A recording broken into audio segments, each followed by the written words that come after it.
Hey guys, how you doing you all? In this video we are going to see part 1 of What If Deku Married Lusty Kendo, Vigilante vs AFO. And please do check out story named The Trip into the Dekuverse by Demon Heart 12. And make sure to leave a like, share and subscribe. Let's get into the video. It was an ordinary day in the school UA. The students have just finished their classes as they went back to relax in their dorms, but both hero courses decided to have a sleepover in the dorms of 1A, since 1B's homeroom teacher was more relaxed and would allow his students to do something like this. Once they got permission, they went to 1A dorms where they were greeted by their homeroom teacher. As always sighed, "Listen Vlad's problem children, honestly I couldn't care less about what you do. Just keep it down. Tomorrow's a weekend and I prefer to sleep not stay up because you have a howler monkey that drank a ton of energy drinks." He finished saying the last part as he eyed Monoma who deflated in Ibarra's bindings since he tried to stop them only for the religious girl to tie him up and dragged him here. Azawa didn't like the idea, but it wasn't a bad idea to let them blow some steam every once in a while. Kendo said, "Don't worry sir, if he tries anything, I'll knock him out." The nighttime hero looked at her as he said darkly, "I'll take you up for your word, cause if you don't, believe me when I say you'll wish that the love turns into a Nomu after the training I will put you through." His eyes flashed red as Kendo hugged Satsuna in fear of whatever their rival class teacher was preparing for her if she failed. The man then walked away as Kendo looked at the blonde boy, "Monoma, I swear if you do anything, I will put you through so much pain that you'll forget your name, got it?" The boy nodded so quickly that his head seemed like it's about to fall off his body. He knew the Kendo meant her threat. Great, she now looked at dorms as she pushed the doors open saying, "Yeah Momo, we're here." They looked and saw that the entire class of 1 was there waiting for them, even Bakugo, though the latter was tied up with Shiro's tapes and was put in an ice cage to prevent him from escaping with Todoroki, fixing it every time it began to melt. Kendo laughed as she asked Momo, "Do the ice prison have room for one more inmate?" She pointed toward Monoma who was probably refusing to share the same cell with a student of 1A. Momo nodded as she went to the ice prison, opened the ice door, and allowed Ibarra to throw the blonde boy next to Bakugo who glared at him, with the other blonde returning it with the same intensity if not more. The night went on as everyone was having fun and talking with each other. Boys were playing video games, girls were talking about their crushes, and all of them played truth and dare. The next morning everyone woke up after a good night's sleep, only to see that they were in a void of nothing. The first to point out that was Izuku who said, "Guys, is it only me, or are we only in a void of some sort?" Momo woke up next only to notice this saying, "I don't think so unless we're having some kind of mass hallucination, but that's not the case, since I'm sure that cake Sato made didn't have Komori's mushrooms in them." The girl, who was mentioned, blushed a little when she remembered an accident where she put some experimental mushrooms into the pizza she was making. Let's say that everyone was thankful that no one without a steel quirk jumped off the 3rd floor. Bakugo who woke noticed that he wasn't in tape anymore jumped up asking, "What the fuck is happening here? What did you do you shitty extras?" He finished as he pointed his finger toward class 1B. Monoma who was out of his bindings then said, "Why are you accusing us? It's usually you class A nutcases that attract trouble." A raspy voice then echoed, "Can you be quiet? I'm trying to sleep." Bakugo and Izuku turned to see Shigaraki spread on the ground with a red blanket. Both of them readied themselves for combat, but their quirks didn't activate. "What did you do to my quirk, you bastard?" Bakugo then yelled demanding an explanation. "Bakugo, calm down so we can understand what's happening," Aizawa said as he tried to use his quirk, but nothing happened. He then looked at the LOV members who were all present, even All For One was present. That means a being of stronger power brought them here. He looked around and saw all the teachers were there with All Might being held back by Present Mick and Midnight for attacking All For One. There were also some mothers of his students, some heroes, 7 individuals who he didn't know, some villains, Eri, Kota, the Big Three, Mei, Shinso, Shoto's siblings, and Sir Night-Eye. Wonderful, the dead were coming back, he thought. All For One then looked at All Might saying to the other teachers, "Let him come here, it's not like I can do much damage. I can't access my quirks." He then looked at All Might saying, "But don't you want to catch up with your master?" he said as he pointed into a certain direction. All Might then looked and saw Nana Shimura laying down on the ground as she groaned, rubbing her head from the pain, as she asked, "What in the world just happened?" She was quickly tackled by All Might into a hug who was crying from happiness. "Master, you're alive." The blonde hero cried as the other users of 1 For All looked in shock at what was happening. The first user looked at his brother who shrugged telling him this wasn't his doing. The woman confused said in shock, "Huh, I guess I'm alive, aren't I? I wouldn't say alive, more like in limbo for the current state." A familiar voice echoed throughout the void. Everyone looked up only to see Midoriya floating in the air.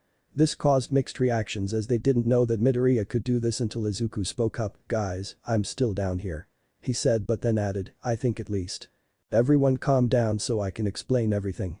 Everyone now looked at the floating Izuku as he said, for starters, you can call me Discord by my hero name in my world or what's left of it that is.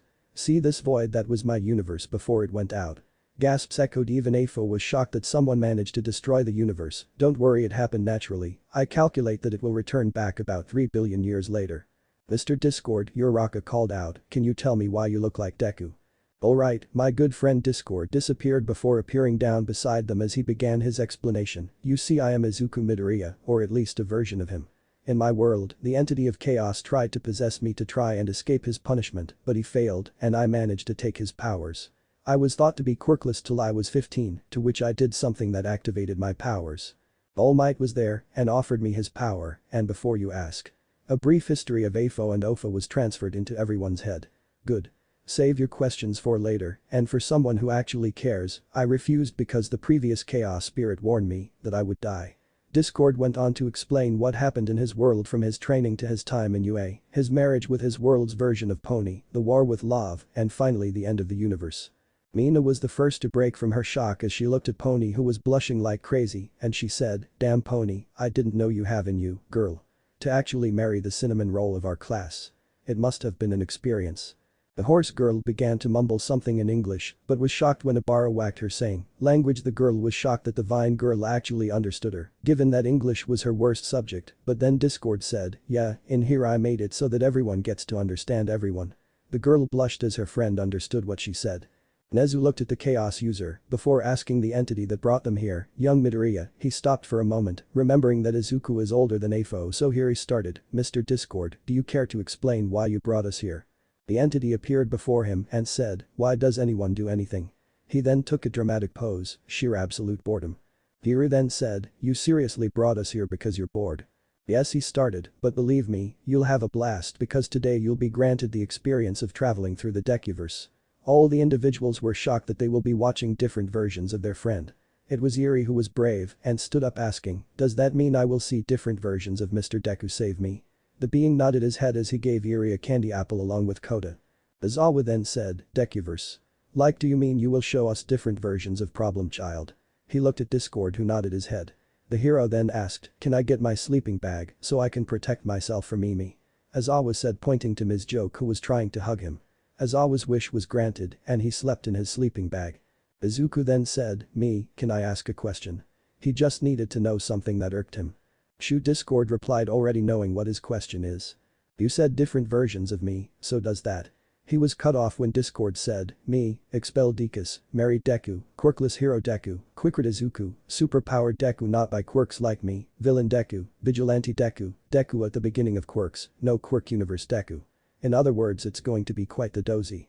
He finished shocking Izuku with how many versions of himself were out there, but he was slightly irked by the idea that there were villain versions of himself. He gulped as he saw his friends looking at him, so he said, so guys, are you ready? Izuku, is it true that you have All Might's quirk? Uraraka asked him. Izuku was now afraid that his friends will hate him because they discovered his secret. He nodded his head, but he was shocked when Ichako said, that's so awesome, Deku. To have All Might acknowledge you that he gave you his quirk. That's so cool. Todoroki then stood in front of him and he said, so does that mean that you're All Might's secret love child? This caused a huge silence to float as Shoto's mom slapped her forehead while Dabi was laughing his head off with Shoto's siblings. Izuku's sweat dropped, no, he gave me his quirk. He didn't marry my mom.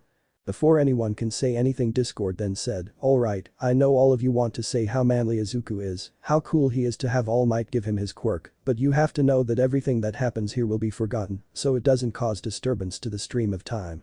This made Tokoyami say, revelry in the dark. Discord looked at him and said, nice song, but stop referencing it for everything, or I swear I will pop a world where you're a girl and you're in a relationship. This made the raven-headed boy's feathers ruffle, his equivalent of blushing. Alright, now that everything is taken care of, shall we put this show on the road? Discord asked. The screen then appeared as Discord said, let the roulette begin. He said as the screen showed the names of different worlds appear on it, but finally, it landed on one expelled Izuku. Izawa cringed as he said, I have a seriously bad feeling about this. After the explanation of AFO and OFO was transported for him, he felt like an absolute douchebag for the way he treated his student during the quirk apprehension test, and by the name of this world, it means that Izuku's finger trick didn't impress that version of himself. He only hoped that Shota let him down easily and didn't berate him too much. Discord then said, "Get ready, here it begins." The world suddenly changed and it was now on the field where Aizawa made his test.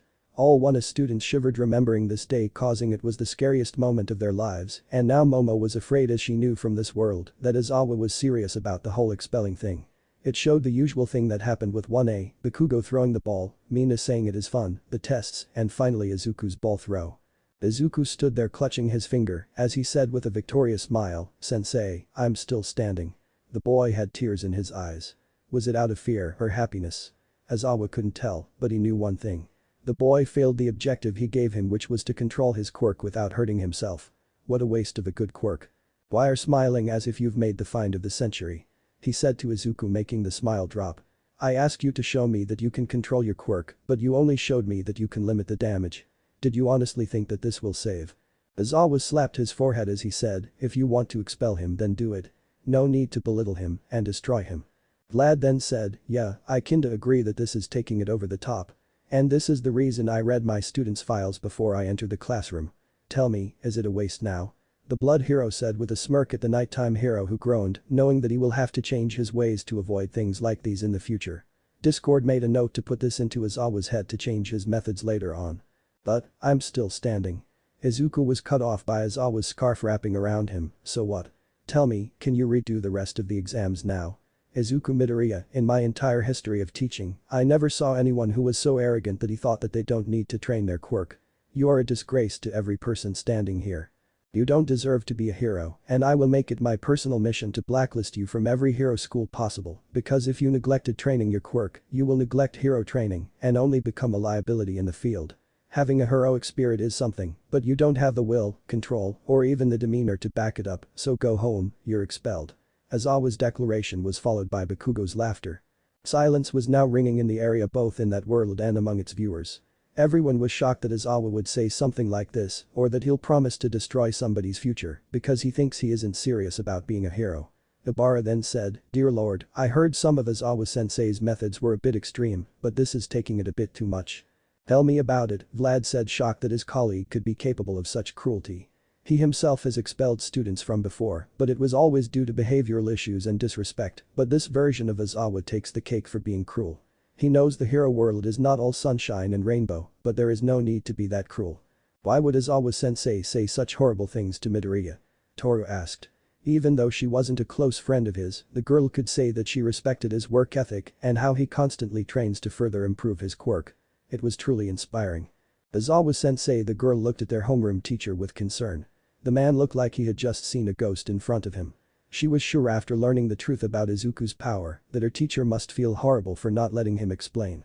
The man in question had his eyes wide as he looked at that version of himself, not believing the amount of hatred and malice that dripped with every word he spoke. He finally spoke up, "How logical of that version of me." "So, you also see it?"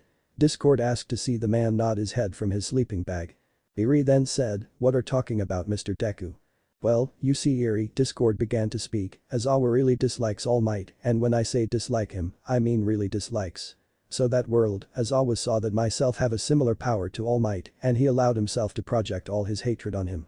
He then stopped for a moment before adding, "This one did the same, but he was able to control it and not allow it to cloud his judgment." AFO then raised his hand and got his answer before he asked his question. "No, he didn't join you guys, but you'll see other worlds where you got OFA in a very easy way." The man smiled, but All Might shivered with the previous users of OFA and Izuku, knowing that there are worlds where AFO have OFA. Izuku then looked at his teacher, who had a face of guilt, so he went to him and said, "It's not your fault, Aizawa-sensei. You couldn't have known about this."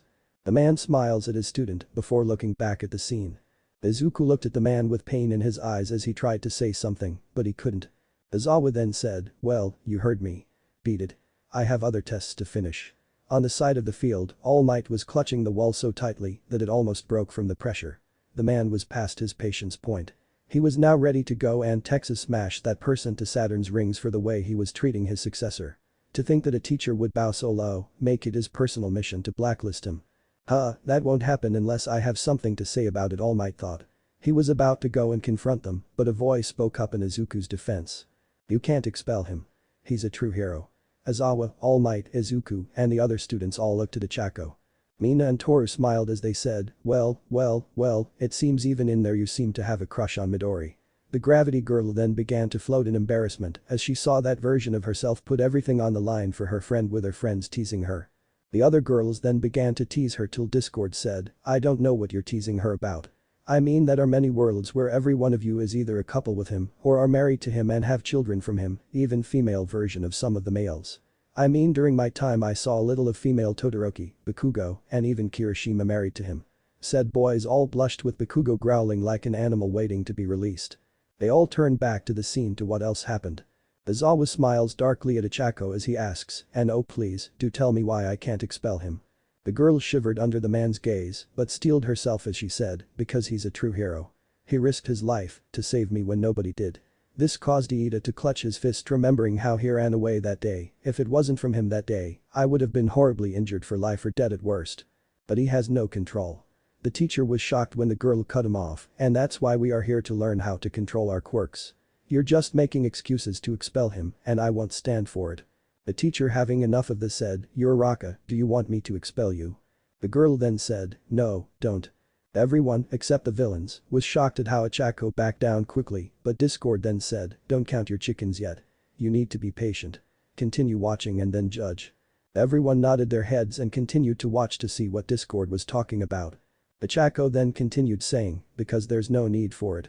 I'm going to leave UA. All the hero students were shocked at how Ochako quit UA just for someone she believed in. Izuku himself looked at the scene with guilt as he felt that he was responsible in that world for the destruction of his friend's dreams. Ochako saw this and quickly went to his side and held his hand saying, don't think about it, Deku. That version of myself made her choices for the things she believes in, so this isn't your fault. Don't go blaming yourself. The boy could only nod as he blushed from the hand contact. It was then that Iida stepped in saying, you're Raka, I understand what happened, but don't anything rash. He was cut off by the girl, Iida, my parents always told me to do what I think is right. So today, I'm going to stick with my gut and do what it tells me is right. The boy shocked stepped back as he said, I just hope you are doing the right thing. Iida was shocked at her statement. Deep down, he knew she was right. No one was supposed to go through this public hazing. It was like their teacher had it for Midoriya from the start. Now that he thinks about it. It seemed that Izuku's scores were seriously low, even lower than some of the students who were less fit than he was. Ochako then stalked forward grabbing Izuku's hand and said, come on, Deku. Let's go. We have hero schools to sign in them. She then dragged him away leaving a very confused Izawa, wondering how this happened for a moment before shrugging and saying, anyone else wants to humor her craziness. When no one answered, he said, good. Let those two be a lesson on who can't become a hero. Those who don't train their quirks and those who are here to be friends. Now, let's get back to the tests. Seriously, you think that if a hero tried to form friendships they are doomed to fail? Midnight asked before adding, Shouta, wasn't your friendship with both Hisashi and Oboro that lead you to become the hero that you are today? What? Toru asked shocked, Mr. Friends are in the way of heroics actually became a hero because he had friends. She then looked at her teacher's sleeping form and yelled, I call hypocrisy Izawa-sensei. The man looked at her from his sleeping bag and glared, why don't we talk about this when we get back, Hakuger? I'm sure I would be more than happy to explain my point of view and make it clearer to you. The tone he used made the girl shiver knowing that this promised more horrific training. She then backpedaled saying, no need to. I think I heard wrong. Continue the good work sensei. The hero then looked away from her as she sighed with Tsuyu saying, nice save. He almost got you there. Back in the classroom, Ochako came back from talking with her parents and telling them what happened. She half expected them to be mad at her, but she was shocked when they praised telling her that they were proud of her for making what she thought was the right decision. Plus, they told her that UA has a refund policy for students who are expelled or withdraw, so no harm was done. Ochako's father then said, damn right, I would be proud of her for following her own sense of justice. This means that she's going to be a great hero. The girl could only hug her father in happiness. Ochako sat in front of Izuku who was slowly putting his stuff in his bag after returning from Recovery Girl's office. She looked at him and smiled saying, Deku, please don't look sad. I'm sure that any hero school out there would want you. The boy looked at her and asked, why? What do you mean why? Why did you do this? Why did you throw your dream away for me?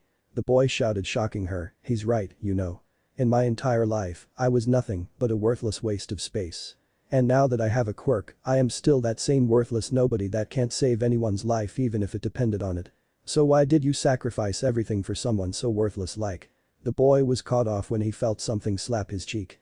Shigaraki then cringed as he said, ouch, that's definitely gonna hurt in the morning.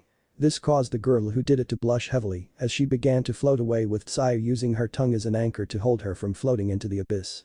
Iida then said, though that was an unorthodox way of doing things, "Good work Uraraka, that really snapped him out of it."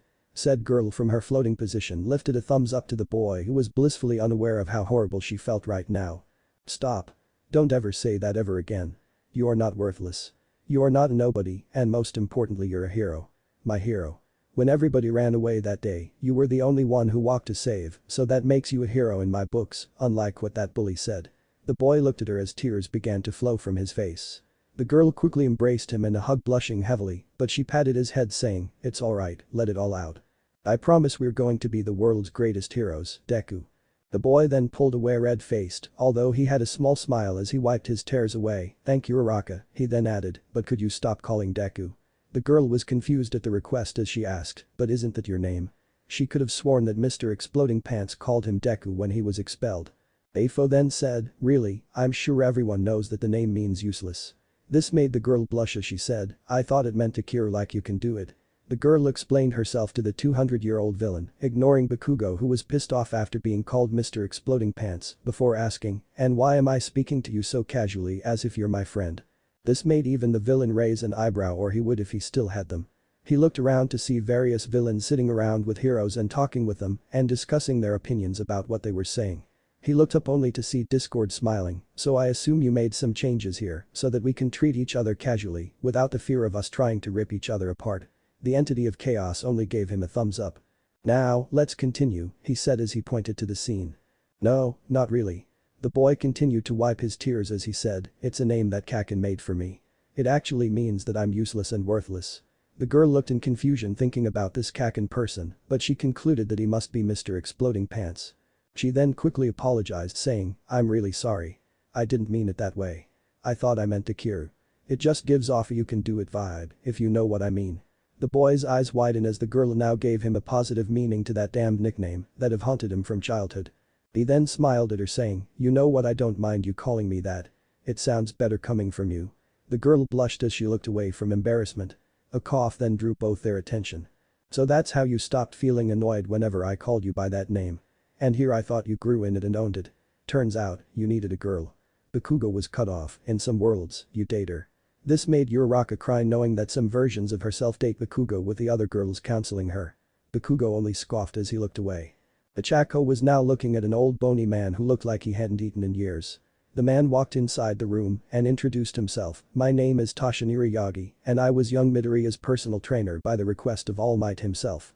The girl was shocked by the fact that All Might himself supervised Izuku's training, while the boy was shocked that he learned All Might's real name. "My employer saw what happened earlier, and he was truly disgusted by the way Eraser had acted. His behavior was neither that of a hero or a teacher. He tried to change Izawa's decision, but alas, there are things even the number one hero can't do." He said, making Uraraka sad, but he carried on, "But he was impressed by your spirit, young Uraraka, and how you stood up for what you thought was right, so he told me to send both of you an offer." This made the girl giddy with joy as both she and Izuku nodded their heads before Toshinori explained his offer. The girl then scratched her head saying, "I wonder what the offer might be. I mean, this All Might, so he might be planning on taking us to another highly known school such as Shiketsu or somewhere else. But that doesn't solve the problem of the black mark on Deku's record." Momo then said, "Well, he's the number one hero after all. I mean, he could just have taken you both under his wing and helped till you got your provisional hero license. I mean, it's not the first time a hero was a sidekick without having any formal education." This made both Izuku and Ichako sparkle in happiness, since being All Might's sidekick sounded like the coolest thing ever. Izawa then looked at a smiling All Might and said, "I blame you for the eventual death of Izuku and Ichako of that world if you do decide and take them under your wing given your state. I don't agree with the actions of my alternate self, however, taking them under your wing is an idea that's 10 times even worse than what I did." All Might wanted to scoff, but Izawa was right. In his state, if that version of himself took them under his wing, they would have ended up dead or worse. Discord then said, "If you're all done talking, how about you all look back at the scene, cause this is where the story is happening." The others then looked back at the scene as it began to shift and change, leaving everyone thinking, where is it going to right now? If you told Ichako a week ago that she would have the number hero himself in her home praising her and offering her parents a one-in-a-time opportunity for her hero education, she would have called you a nutjob. If you told her that the number hero was pulling all the strings he has in the USA to give her and her friend Deku a full scholarship in one of the most prestigious hero schools in the country's Aviar's school for gifted youngsters, she would have thrown you into the orbit since you were being too cruel to her. Now regarding the scholarship, at first her parents refused, saying that they couldn't afford it, but All Might said that he will take care of everything regarding the expenses and also gave her parents a bunch of contacts to which he was going to recommend their company for when he heard their financial struggles. But right now she couldn't believe it, she was standing in Denver airport with Deku waiting for All Might's biggest fan in the USA to pick them up. And that would be it was the number one hero in the country, Star and Stripe. She looked at her friend who was beaming with joy for two reasons. He was meeting a hero, a famous one at that. And he finally learned how to control his quirk. It only took conservation about machinery and her parents' company and orange juice of all things for him to figure it out. She literally couldn't stop laughing when he compared himself to an orange juice. Laughter filled the area as Izuku tried to melt into the ground. Even All Might was so distracted that he actually held AFO for support as he said, "Young Midoriya, you truly are quite funny." He then regained himself saying, "Wait a minute, why didn't I go with him?" Discord then answered, "Because you had a feeling that if you left Japan something bad was going to happen, and good thing you didn't." All Might nodded, clearly seeing that this version of himself knew that he needed to stay, so he entrusted his pupil to Star and Stripe. He then asked, "Did young Midoriya succeed?" Discord nodded and held a huge 10 sign signaling him that everything went okay with Izuku. Iida then tried to ask something, but was cut short, yes, albeit barely, if it wasn't for Todoroki showing on time and Stain encouraging him to use his fire quirk. Iida breathed a sigh of relief while Shoto seemed kinda out of it since it was Stain who inspired him to use his fire. Discord then added, "Then again, you did manage to survive the same events, albeit also barely. This time with some permanent scars." He said as he looked at Sayu, who got the message. They waited at the airport for around half an hour before finally, a woman with blonde hair accompanied by a man with green curly hair came.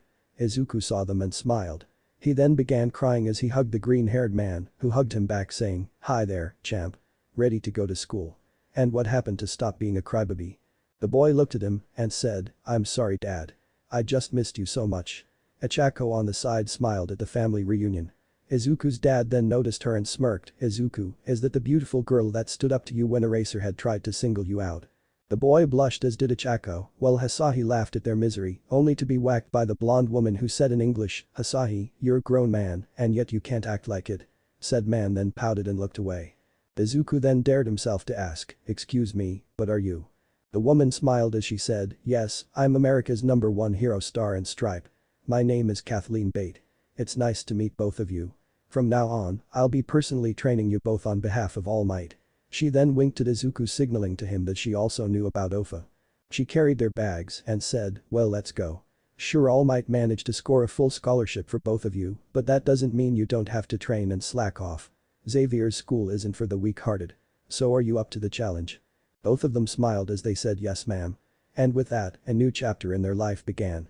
Discord then looked at the audience and said, "So what do you think? Second universe. So what do you think?" Discord asked as he summoned for himself and Nezu 2 smoothies out of nowhere and 2 chairs to lounge on. Izuku answered him, "Well, it seems interesting seeing this world. I mean, seeing myself expelled was shocking, but the events that happened after it was quite astounding. But that begs the question. Does this still happen in other worlds, or do I, for example, become a vigilante? Or as AFO said, do I join the villain side because I feel mistreated by the hero community? And you said that there are versions of me with quirks. Does Izawa-sensei mess up their scores as he did with me, or does he only do it with me or versions of myself that have a weak quirk or quirkless?" The last questions made Eraserhead pop out of his bag as he mentally said, he knew. The questions continued to stream on, but he was finally silenced by a huge gush of water from a power hose, courtesy of Discord, who simply said, "So this how it feels to be on the giving end of it?" He looked at the soaked boy and said, "It depends on the condition. For example, if you were quirkless, there is a higher chance that the entire class will be expelled than you, because Izawa knows that you only managed to enter the hero course through your skills. That is always accompanied by the fact that doesn't allow his prejudice affect his judgment, and he expels for being quirkless, and from there you go on different paths. Joining Stain. This made Iida pale, knowing what damage Izuku's notebooks will do in Stain's hands. Become a vigilante, join the LAV. This made Shigaraki smile, knowing that some versions of the Golden Boy joined them. Become a police officer, like Might said, since you finally lost hope, or simply killing yourself for having your dreams snatched from you without even been given a chance to prove yourself. The last statement made Izawa pale. Momo then said, that's quite interesting, and we're only talking about the things that may come to mind. She then shook her before looking at Izuku saying, and Izuku, what do you mean when you said that Izawa-sensei messed up your scores? This caught everyone's attention. The boy blinked before saying, you didn't know. I thought everyone knew at this point that Sensei Kendo messed up my scores to expel me. I am and still am more fit than Mineta, Jiro, Kaminari, and Hakuger, so it was odd that I scored lower than them. He then turned to the mentioned four and said, no offense, guys. They simply waved their hands agreeing with him that he was more fit than they were, also wondering how he got last in the test. Kendo then commented, but I don't think that your teacher would sabotage, Izuku. She then looked at the sleep-deprived hero and asked, isn't that right, sensei? The hero didn't answer, making some of the students feel uneasy. He finally looked at Izuku, if you knew that I was sabotaging you. This made Kendo's eyes go wide along with everyone else, with Shigaraki chuckling and saying something about how heroes are corrupted. Why didn't you say anything? Easy, what would have that done? Izuku replied before adding, I mean my entire life my teachers were always signaling me out. The moment you started giving subtle looks of anger, and how I got 7.12 on the running test, though I passed only after a couple of moments after Kaken really gave you out, the thing that really exposed it was the grip strength test, since I found mine was impossibly hard, but when I carried the one Shoji and a couple of others used, they were easier. From that moment on, I knew I was targeted. The only reason I was shocked when you stopped from the ball throw was that I thought I lost my chance at keeping my spot. Azawa could only look in shame as his student explained how he was on to him from the beginning. An awkward silence filled the air mixed with the silent laughter of villains on how heroes were ready to destroy each other. Shigaraki then said, you know something, it's weird you joined the hero side after everything you went through being quirkless. What a waste of potential. Izuku wanted to reply, but stopped knowing that arguing with the insane decay user would result in nothing but a strong headache. Discord then said to Shigaraki, you should see the worlds where he's accused of being the UA traitor and how quickly everyone turns on him. This made Izuku's eyes go wide along with All Might, with Shigaraki shaking his head. Before any questions can be asked on his last statement, Discord clapped his hands as if nothing happened and said, let's keep this show moving. The scenes then began to change as Nezu appeared beside Discord. Both of them then lounged on a chair and shared a toast for chaos, as the rat principal who was now invested in this event said, what a good day for chaos. Discord replied, you really liked me back when I was a student, even made me your personal student and taught me all your ways for world domination. This made Azawa cry. Nezu smiled saying, sounds like something I would do. The screen finally showed a title that made two students blush, Kendo's husband. The girl in question stuttered saying, does that mean that Midoriya and I are married? The chaos user nodded his head, but Kendo then asked, how?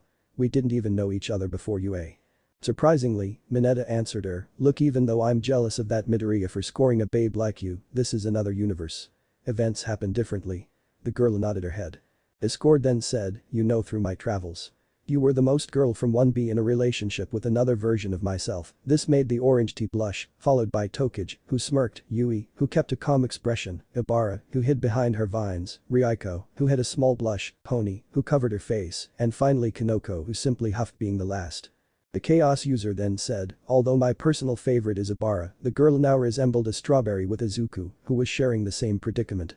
Pony then protested, I thought you said I was your wife in your world. This earned a smirk from Mina, Toru, and Satsuna, who decided to grill her later. The chaos being then corrected himself, shivering in fear, I mean aside from us. This seemed to calm the horse girl down, but everyone was shocked that he was afraid of her. A single thought echoed throughout everyone's head, I guess I know who wore the pants in their relationship. The scene finally began to change from darkness. Everyone looked around, seeing a bridge above a river accompanied by a rainy day. On the bridge, a lonely figure could be seen standing. This made everyone worried as they thought that this person was Izuku, ready to end his life. Bakugo was biting his nails off, afraid that this version of the nerd actually took his advice. All their assumptions were thrown outside the window when a voice started narrating. Not all men are born equal. That was a life lesson I learned the hard way since I was 4. Azawa blinked a little saying, this doesn't sound like my problem child. The voice sounded familiar, but he couldn't point it out from the rain. It sounded like the students here. Shoda then looked at Tetsu and said, doesn't that sound like? The metal boy silenced him by saying, I don't want to know. Ever since the day that I was diagnosed as quirkless, my life became a real living hell. The scene was now showing a memory from the person on the bridge. It showed a young girl with orange bright hair sitting on a stool in a doctor's office with her mother squeezing her hand tightly, so much so that the girl began to whimper in pain. The girl looked at her mom, who held a smile that behind was the worst scowl in the world. The woman then stood up and began to drag her daughter saying, "Let's go, Itsuka. We don't want to bother the good doctor anymore." The little girl then said in a groan, "Mommy, you're hurting me. And I dropped my Maruko toy. Can I go grab it?" The woman looked at the girl with a look that made the little one squirm in fear, "Be silent or else." "Got it." Little Itsuka could only nod her head, not understanding what was going on or why her mom was angry at her. A huge scream went through the area as everyone screamed, "Kendo, you're the one on the bridge." This made the orange head's gut have a bad feeling about what was going to come to that version of herself. The girl rubbed her shoulder saying, "It appears so. But that woman doesn't look like my mom. So I presume that different world may mean different moms." Discord nodded his head adding, "True, for example, in some world Izuku is Shoto's twin brother, so that means Rei is his mom." This made the bicolored boy look happy, while his mother smiled saying, "I would like to be the mother of someone as polite as Midoriya, but..." Yes, he trains them to the bone, but sometimes you pour it on both of them, on one of them, or one of the two save each other, and some you don't do it at all. This made the white-haired woman sigh, but at least she knew that in some worlds, her mental breakdown doesn't happen. Izuku began to wonder if he was going to be quirkless or have a quirk given that case. Some would think that my parents being heroes would prevent them from hating their own daughter, but apparently not. For that, I learned that sometimes those close to you could be your worst enemy. It now showed Itsuka being thrown to the floor by her father yelling at her, "You useless brat, you couldn't manifest a quirk. What are the people going to say about us? The daughter of Iron Fist and Plasma Disc is nothing but a quirkless nothing." He finished as he kicked the 4-year-old in the head. The girl looked at her mom and whimpered, "Mommy." She was caught off by a slap, "Shut up, I can't believe that you couldn't even manifest a quirk. Anything would have done it, even something as useless as hand enlargement. Why couldn't you be like your other siblings?" "But I can still be a hero, mommy." The girl tried to argue back only to be punched by her father saying, "Don't call us that, from now on, it's only sir and ma'am, got it?" "Yes, duh. I mean sir." The man nodded as he yelled, "Go to your room and don't come out till we call you."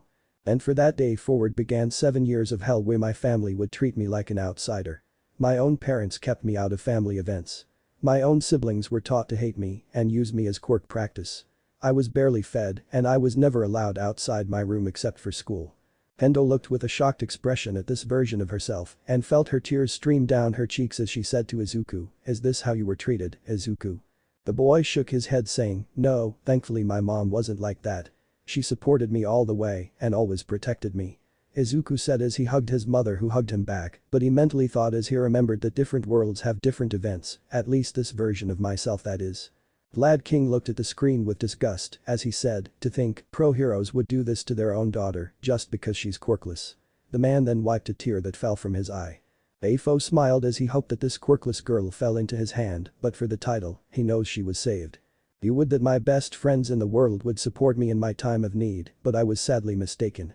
The moment I told them I was quirkless, they both turned against me. For that I learned never to trust anyone too quickly." It now showed a scene where Itsuka was with 2 other girls. One had black hair tied in a ponytail and the other had wavy green hair. The girls looked at her as she said with tears in her eyes, "I'm quirkless and my parents hate me." She then wiped her tears as she declared loudly, "But I'll make them love me again when I become a hero." The 2 girls looked at each other as if they were having a silent conversation and Setsuna said, "And how are you planning on doing that? You're nothing but a quirkless freak." The orange head seemed betrayed as she said, "Set. She right, Kendo. You can't be a hero." Momo said as Itsuka tried to reply saying, "But I can try." Setsuna then cut her off saying, "But you won't. Do you know why? Because you're a quirkless freak." The 2 girls then began to circle her saying, "Itsuka's a quirkless freak." And from that day forward, those 2 made it their life mission to always make my life as painful as possible. They used to hit me, steal my lunch if I had any, ruin my homework, and turn their quirks on me. Both Momo and Setsuna looked with shocked faces, knowing that in this world they were Kendo's bullies. Discord then looked at Momo and said, "Don't feel too shocked. Some versions of you allow the money to get into your head, but this one is more of a the road to hell is paved with good intentions kinda thing." Setsuna sighed knowing that her being a bully wasn't a common thing, but Momo asked, "Why?" "Well, if you need to know why in some worlds you are a bully. Like I said, the money gets into your head and so does your quirk. For instance, in most worlds where you are a bully, you mostly target one of 3. Kendo, yours truly, or Jiro." The Ravenet choked on her own breath, knowing that in some worlds, she targets her best friend. But today was something special and my 2 best friends did put on quite the performance. It now showed a scene where Kendo was crouched in the corner, blood dripping from her head as Setsuna stood in front of her reattaching her head with Momo holding a bloodied metal bat. Setsuna then said, still trying to be a hero. Little Itsuka. Well, here's some advice, go to the nearest river and drown yourself in it, wishing really hard to have a quirk in your next life. The girl said with a laugh, only to stop a moment later, registering what she said. The two girls in question had their jaws drop as they watched other versions of themselves beat their friend Black and Blue till she bled. Setsuna was the one most affected as she heard herself suicide bait her friend. She tried to approach her friend, but the girl flinched and backed away from her for a moment before saying, "I'm sorry, Tokage. It's just a little bit overwhelming. I mean, I just saw myself get beaten half to death and suicide baited." The girl tried to laugh it off, but everyone could feel how uncomfortable she was. The green-haired girl replied, "No, I'm sorry, Kendo. That version of myself just said something so horrible, and it's right for you to feel a little bit unnerved after that." The orange-haired girl smiled at her friend as she hugged her and then looked at Momo, who had tears, and hugged her too. The scene now returned to the bridge as Itsuka stood in front of the railings looking into the water below. She then said, "Only one step and all my pain will be gone." One of them yelled, "No, don't do it." Her friends held her hands and basically smothered her, as if she was the one who was about to throw herself off a bridge right now. The scored sweat dropped as he said, "You know she can't hear you, right?" Monoma then said, "How can you be so calm about this? I mean, she must have been your friend in your world too." The being replied, "When you see different versions of yourself killing themselves, you become quite strong and disinfected against these sort of things." This caused the boy's mouth to be clamped shut, knowing that this person must have seen some really disturbing stuff. He then added, "Plus, help is on its way." The orange-haired girl was about to jump when a voice called out to her, "Hey, are you okay?" She turned around to dismiss whoever was talking to her. When she turned, she was greeted by a concerned face. The man who greeted her had emerald green eyes and freckles, but the most important thing was she felt a safe aura emitting from him. "Do you need help?" the man asked again. She could have just told him that she was fine and to go away. She could have just tricked him and continued with her plan, but she didn't know what drove her to look at him and let herself fall into his embrace as she cried out with tears streaming out, "Please, I really need help. And on that day, I've learned that good people haven't died yet and that there's always a light at the end of the tunnel." Everyone breathed a sigh of relief as Yui said, "Thank God, Aizu came to marry her." This made the orange head yell at her friend and say, "Yui, don't say it so costly. It's embarrassing." She then covered herself with her enlarged hands while Izuku was trying to sink into the ground from the amount of teasing he was receiving from the boys and some glares that he didn't know from where they were coming. Vlad then said, "Thank God, nothing bad happened. It really would have been disturbing to see my own student kill herself." AFO, on the other hand, said, "It would have been a great opportunity to find a right-hand person from Tamura to help him dominate the country. Such a waste. It was probably the perfect person." All Might then said, "Then I would have saved her." The villain smirked as he said, "Like you saved your master." The hero tried to attack him only for the second user to punt him in the head and say, "This is one of the many reasons I refused you. You're too emotional." 3 years later. It now showed two individuals running inside a lab of sorts. They were on a steel bridge overlooking some tubes that continued some weird deformed humans. All Might then said, "Your work, AFO." The man laughed and said, "You have to admit that my work is really impressive given the combinations that I make. I mean, I do make weak quirks into super effective killing machines." All Might just scoffed. The Waste then said, "Did we just have a time skip, and I guess that whatever happening here has a relation with Kendo." The being nodded as he pointed back to the scene. From below, explosions were being heard as a figure was jumping from one side to the other, yelling profanities at the two scientists. One of them then yelled to his partner, "Run to that door. At the end of the hallway, there's an emergency exit we can use." The other nodded as they reached the end of the hallway. The other scientists tried to open the door but recoiled back from the heat. Then suddenly, the door began to melt as blue hot flames began to emit. The first one then yelled, "To the bathroom, there's a vent we can use to escape." Abi's eyes went wide as he wondered why was attacking a facility of AFO. The two ran to the bathroom, but when they entered the second noticed that there was no vent and asked, "Are you sure there is a vent?" The first one then answered him, but he was shocked when he heard a girlish voice. He turned and saw his partner melt before his eyes as a girl with messy blonde hair and cat-like eyes responded, "Don't worry. The vent I mentioned depends on how much you cooperate with us." She then brandished a knife to his neck. Suddenly the door of the bathroom was blasted open as two figures walked in. One of them was macabre work of burnt skin, while the other had his face covered, but what stood out was his grenade-like gauntlets, and small explosions were emanating from his hands. The scientists asked, "What do you want from me?" He tried to back away from them. The burned figure replied, "It's not what we want," he pointed to a mirror, "it's what he wants." The scientists looked at the mirror only for a man to appear from it and walk through as he grabbed him and asked as his other hand hardened, turned into a claw, was covered with green fire, and pointed to his neck, where's All for One is hiding. Screams of pain followed that question. Shigaraki then said, what the fuck? How dare they attack Sensei's facilities? I bet Sensei will destroy them. AFO on the other hand then said, I don't think it's as simple as that, young Tamura. I think whoever this person is, he can hold multiple quirks. So that means two things. One, he has All for One like me, or he has a very strong copying quirk. And if he has one like that, this means he must be stockpiling quirks like me, and given the explosions from the figure beside Dabi, I'd take a safe bet that this is young Bakugo and the other figure is young Midoriya. And I will take a safe bet that I'm his father in this world, given that he can handle multiple quirks. Shigaraki seemed shocked by the explanation, while All Might scoffed that someone as nice as Midoriya will come from that monster. He looked at Discord, who had a very casual look in his eyes, making him dread everything. It now showed a scene inside a house. It showed a bedroom where someone was sleeping, but then he was woken up by another saying, wake up Suka, it's time for school. The girl in question whined saying, no, I want more cuddles. School can wait a little bit. The figure replied saying, no, it's time for school. Come on, get up. I also need to take our angel to her school before returning home to sleep from my night shift. The girl burst from under the covers hugging the person. The person had emerald green eyes and freckles on his face. To Itsuka, he was her lovely husband. The man who saved her from her dark world and brought her to a place where she felt safe and cared for, he was Izuku Midoriya. She then tackled him in a hug saying, cuddles. The girl in question began to steam as she looked at the green-haired boy who have already passed out at this point and had Uraraka and Sayu try to wake him up. She really wished she can pass out too.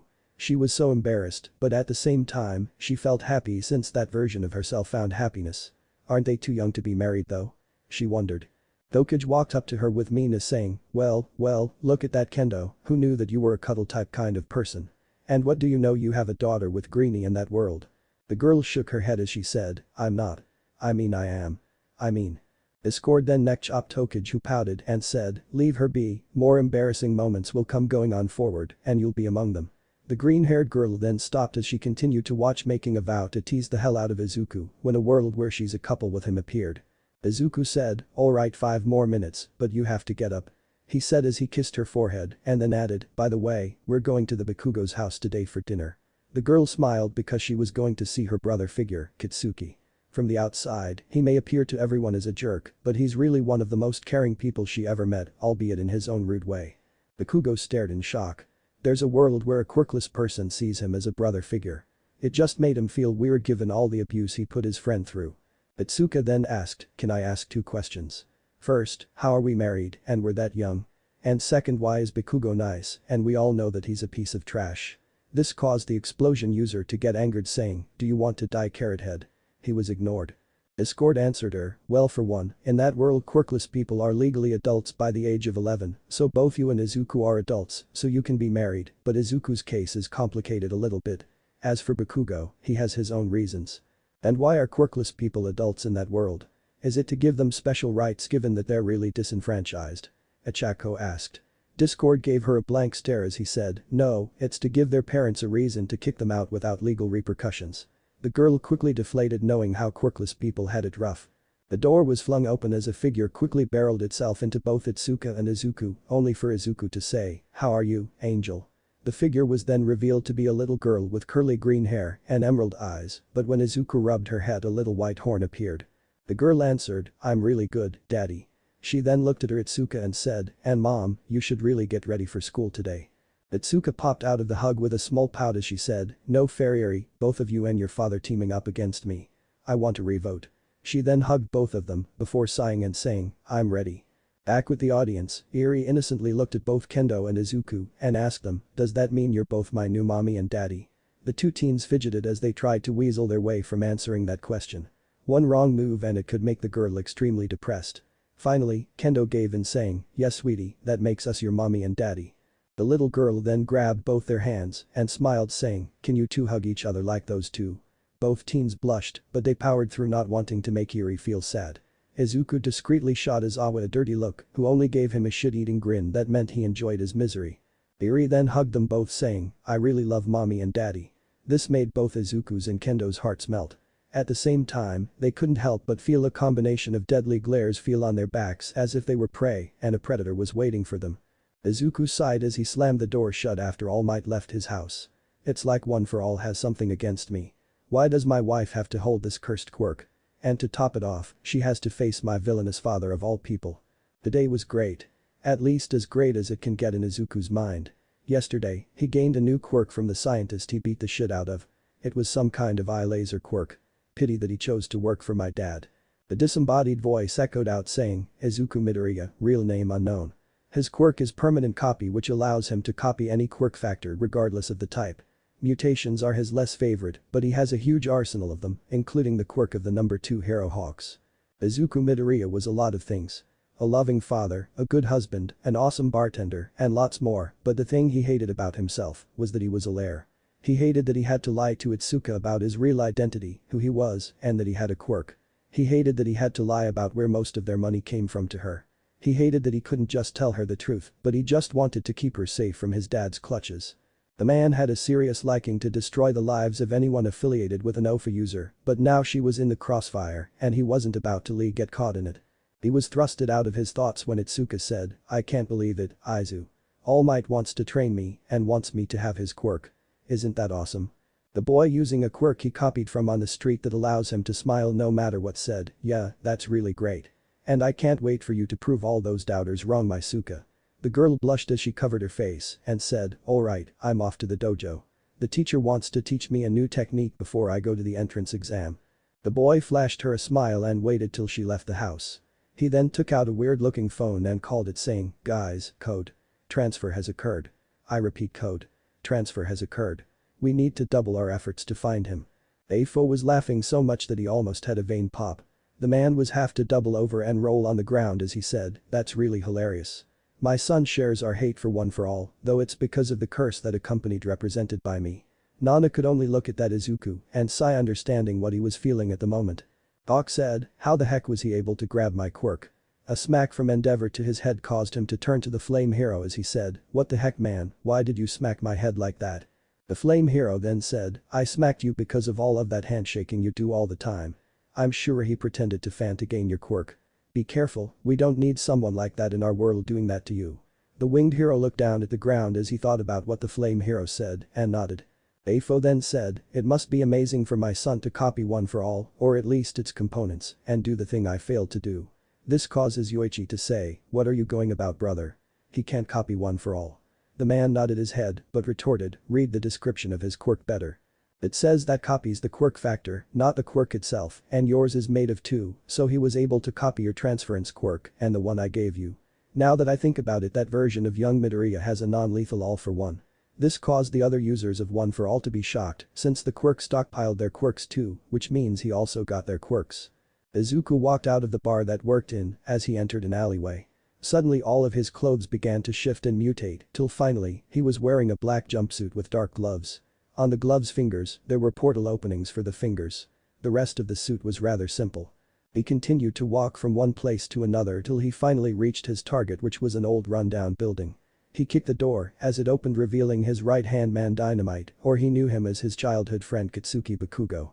Even though they had a rough patch once Izuku's quirk came in, they made it through it. They both had the same goal, sending AFO 6 feet under. Shigaraki scoffed as he said, good luck with brats.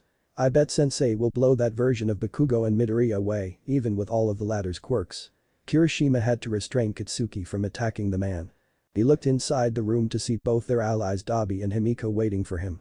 Dabi, when he first met him, was hell-bent on killing his younger brother Shoto Todoroki as a way to get vengeance against his father, but Izuku through hard work managed to convince him to directly attack his dad by revealing the man who he really is.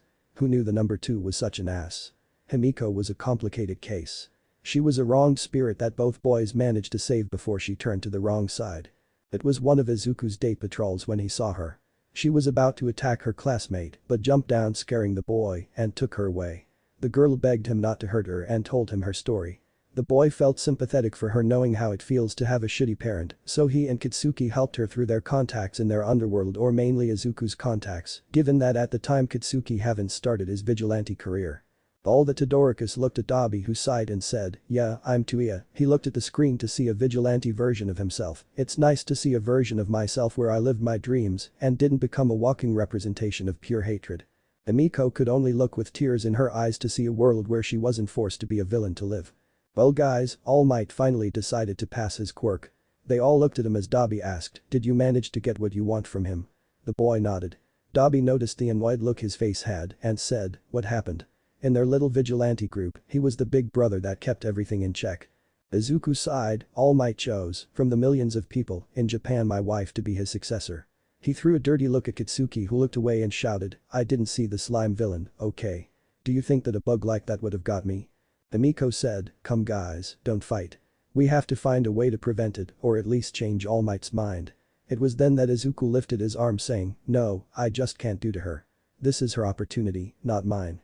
I can't just come on to her and tell her that she can't have the quirk." Dobby crossed his arms saying, "What do we do now? Your dear old dad will find out about the quirk transference and come knocking on your front door sooner or later." The boy slumped against the wall thinking about the different forms of torture he wants to put All Might through for his worthless stunt. He rubbed his forehead as he said, "Things got complicated a lot, but for now we need to start plan nighttime." All Might shivered as saw a different version of his successor planning to hurt him, asking, "Why does that young Midoriya hate me so much?" Izawa replied, "I can understand why. He rather hates you for your move giving his wife your quirk that comes with its own arch nemesis, who by the way is his father, as a bonus feature. Honestly, I was shocked how kept a calm face when you walked into his house telling him about the quirk he hated so much and didn't try to kick you. I know I would, anyone would. I think he wanted this version of Kendo to become a quirkless hero so she could a symbol of hope." Izuku wondered out loud from his embrace with Kendo and Eri, "I wonder what that nighttime operation is." Discord then said, "Alright, that's enough for now. Let's see your opinions on what you saw." The third universe. Discord looked at everyone waiting for them to give their opinions on the world that they just witnessed. Surprisingly, AFO spoke first. "I admit the concept of this universe is quite alluring. The son rebelled against his father and tried to defeat him only for one of his loved ones to carry out that mission without knowing it. The younger Shigaraki just said, "I should have never introduced you to the Demon King manga. If I knew that you're going to try to become Demon King Overlord, I would have introduced you to Love Nobles." This made the users of OFA quirk an eyebrow as the third user said, "Yoichi, what are you saying? Cause what I heard means that AFO came to be because he read a manga." The first user sadly nodded his head as the other users just facepalmed knowing that their nemesis probably defeated them using manga tropes. Endo could only chuckle knowing that the monster Izuku would face one day is only strong due to manga tropes. She looked to her side where she was still hugging the green-haired boy with Eri between them, who was giving her an unimpressed look. "Well, I find it educational. I mean, it opened my eyes to how the world is truly unfair and made me strive to become even a better hero. And All Might." She looked at the blonde hero, "It would be an honor to be your successor." She finished as the blonde hero smiled.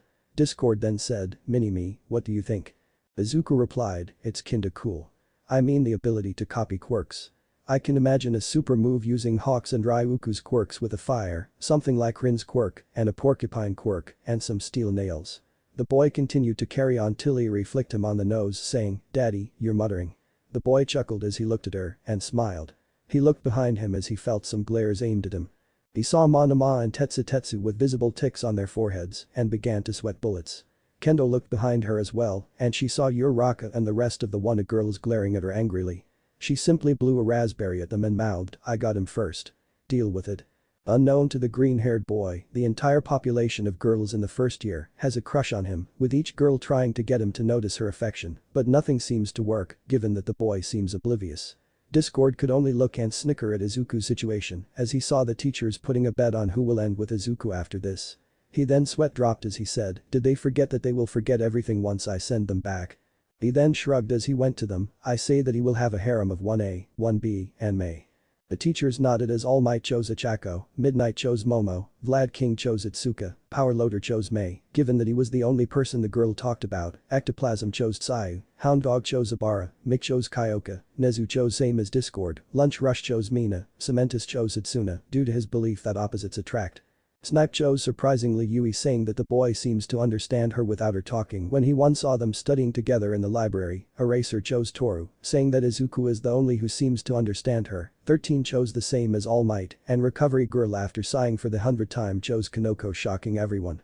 Discord shook his head as he added, alright, we had a small break. Everyone talked and had a break, but before we continue.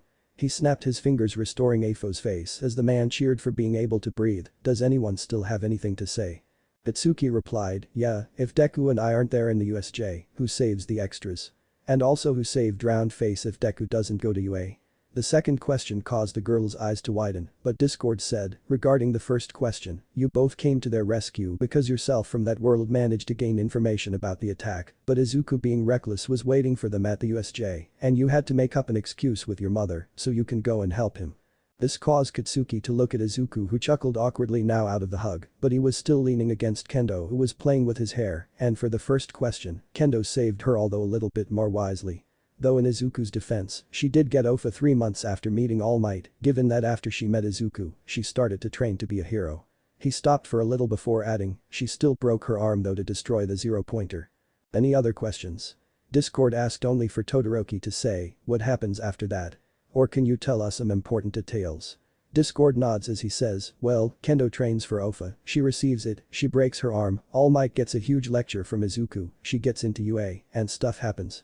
I don't want to tell any more because it will take the fun out of it further down the line. Shoto only nodded to that. A lot more questions came out, but most of them weren't worthwhile, so he said, alright, next world coming right up. The worlds began to flicker as it finally rested on one, Teacher Izuku. This made Eraserhead lift an eyebrow imagining two All Mights teaching at UA, so he had to ask, is this a world where he was born earlier? Discord shook his head, causing the man to wonder how he became a teacher if he wasn't born earlier, but he knew he will understand soon, so he didn't push it any further. The scene shifted to inside Nezu's office, where a smiling Nezu was seen along with a small man wearing a yellow suit with a baffled-looking Izuku and All Might. I'm sorry Principal Nezu, but I don't think I heard you right, Izuku said as he looked at a gaping All Might who was shocked as much as he was. When he was called to meet Nezu in his acceptance letter, he didn't expect the rat god to say, congrats on becoming our newest teacher in addition to All Might. Both he and the hero looked at each other, still not believing it. Izawa looked at the screen with shock as he copied the reaction of All Might and Izuku of that world.